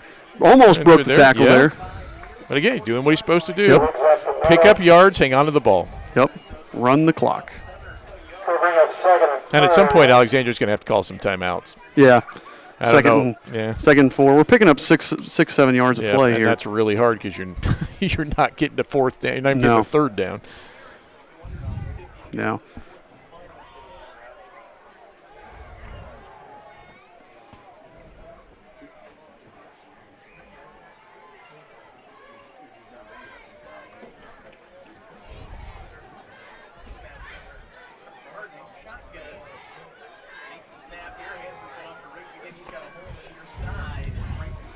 Riggs again. Yep. And again, it's just Alexandria has not adjusted to anything. I mean, neither team's really made adjustments. They just kind of came back in the second half and said, we're going to keep doing our thing. But Alexandria just has not adjusted. Some scores from around the area. Centerville 49, Cambridge City, Lincoln 0. That's final. We have a couple others. Greensburg 42, Shelbyville 21. Hey, that's pretty good for Shelbyville. That's final. These are all final scores here. Lapel 44, Wabash 7. So Alexandria play Wabash next week, right? I believe so, yeah. So that maybe Alexandria's, they keep playing hard. They eliminate some of their mistakes. They got a chance there. Be nice for them. Sorry, where was that? Lapel 44, Wabash 7. And we know Lapel should be a decent team. I don't know how good they're going to be. Looking Northeastern 46, Union County 7. Eee. Northeastern's a sectional opponent for us. Yeah. So you can see there the sectional as we talked about. Other scores from around our area. South Adams 35, Winchester 0. Winchester, again, as I said, is a sectional opponent for us. Yeah, and South Adams always good, though. They are. A sectional opponent for the Tigers, Tipton 34, Frankton 0. Tri-High 41, Union City 14, final. Now, I heard Union City only had 14 kids out. Yeah. I've heard Union City and Lincoln both are 14, 15 kids. Yeah, so going by Lincoln's practice yesterday, I thought they had sent kids in. Yeah. That's how few they had out. So I just saw one there. Weibo, right? Defending state champs again with a. It just refreshed on me. But are they 3-time state champs? 2 times. They won whoever they had played against. So I don't know because it is refreshing. I'd like to see a Heritage Christian update. I know they missed out. They on played some Traders games Point Christian. They should win, but yeah, they missed out on some games early last year. If they're supposed to play Shenandoah next week, that's probably tentative right now. Mm-hmm. Riggs right up the middle on the trap. Picks up about 3. And I believe the timeouts are now going to be called, and they will be. There we go. Yeah, Webo 55, Sheridan 13. Sheridan not as good as they have been. Yorktown 46, Anderson 6. Timeout on the field called by our Tigers. Now, second down. Coming up Trying to see if there's any others around us. I don't see any other scores from around our area that have gone final yet. like I mentioned, we'll have a post-game show coming up your way following the broadcast. Can we go ahead and pick our Paxton Farms player of the game? I think it's pretty obvious who it has to be. Oh, absolutely. It has to be Landon O'Neill. Oh, yeah. And we talked about it, Landon. I mean, finishes the game 5 catches, 142 yards. That's unofficial. 3 touchdowns, which ties a school record for touchdown catches in a game. I mean, that's just, great game. And defensively, had a couple of good plays. The thing that got me, though, too, is playing the wing there, blocking. He blocked well from that wing spot. So he held well and didn't get called for it. So I'm going to give him the Paxton Farms Player of the Game award goes to Landon O'Neill. Post-game show come your way following the broadcast.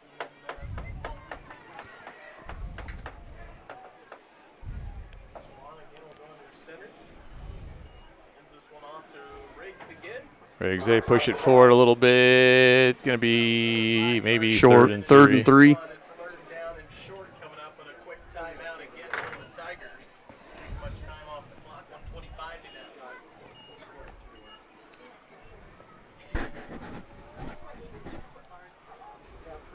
Yeah, another timeout here.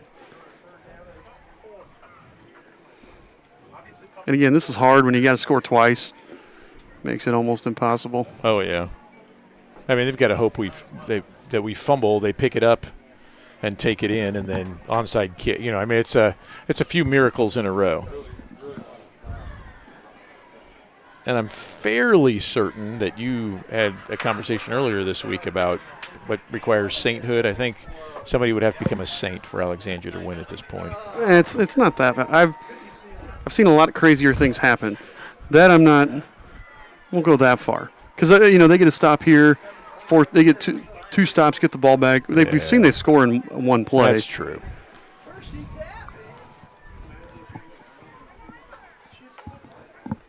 Swan under center here. Hands off to Riggs up the middle. There's first down. There we go. Yep, that'll end it. Riggs gets the first down. And that's going to do it for this game. Yeah, the Royals will have to snap it a couple times, but they should be able to take 2 knees and be done. So they're not even going to make us snap it, are they? Oh, yeah. There we go. Okay. So a nice first win for this Eastern Hancock team.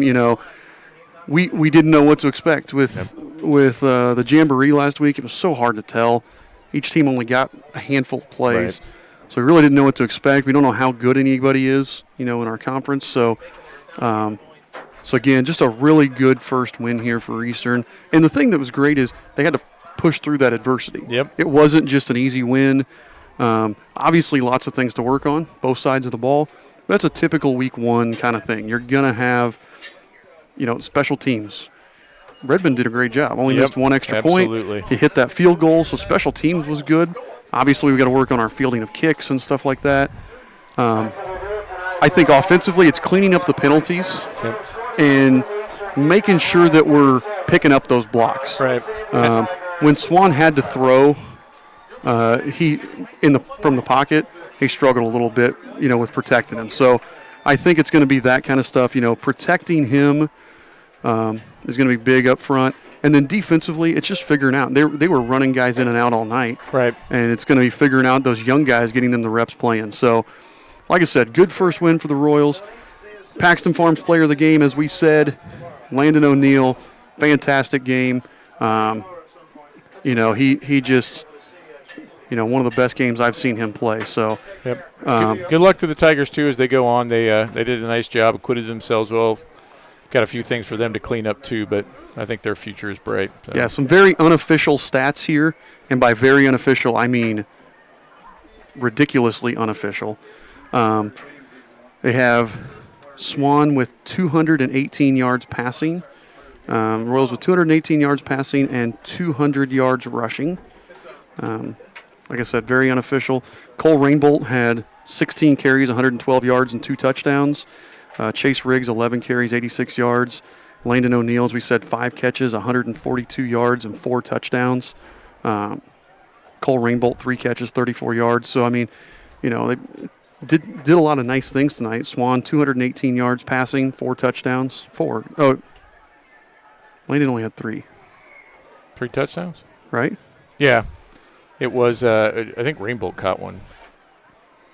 Catch one in the flats and go. Trying to.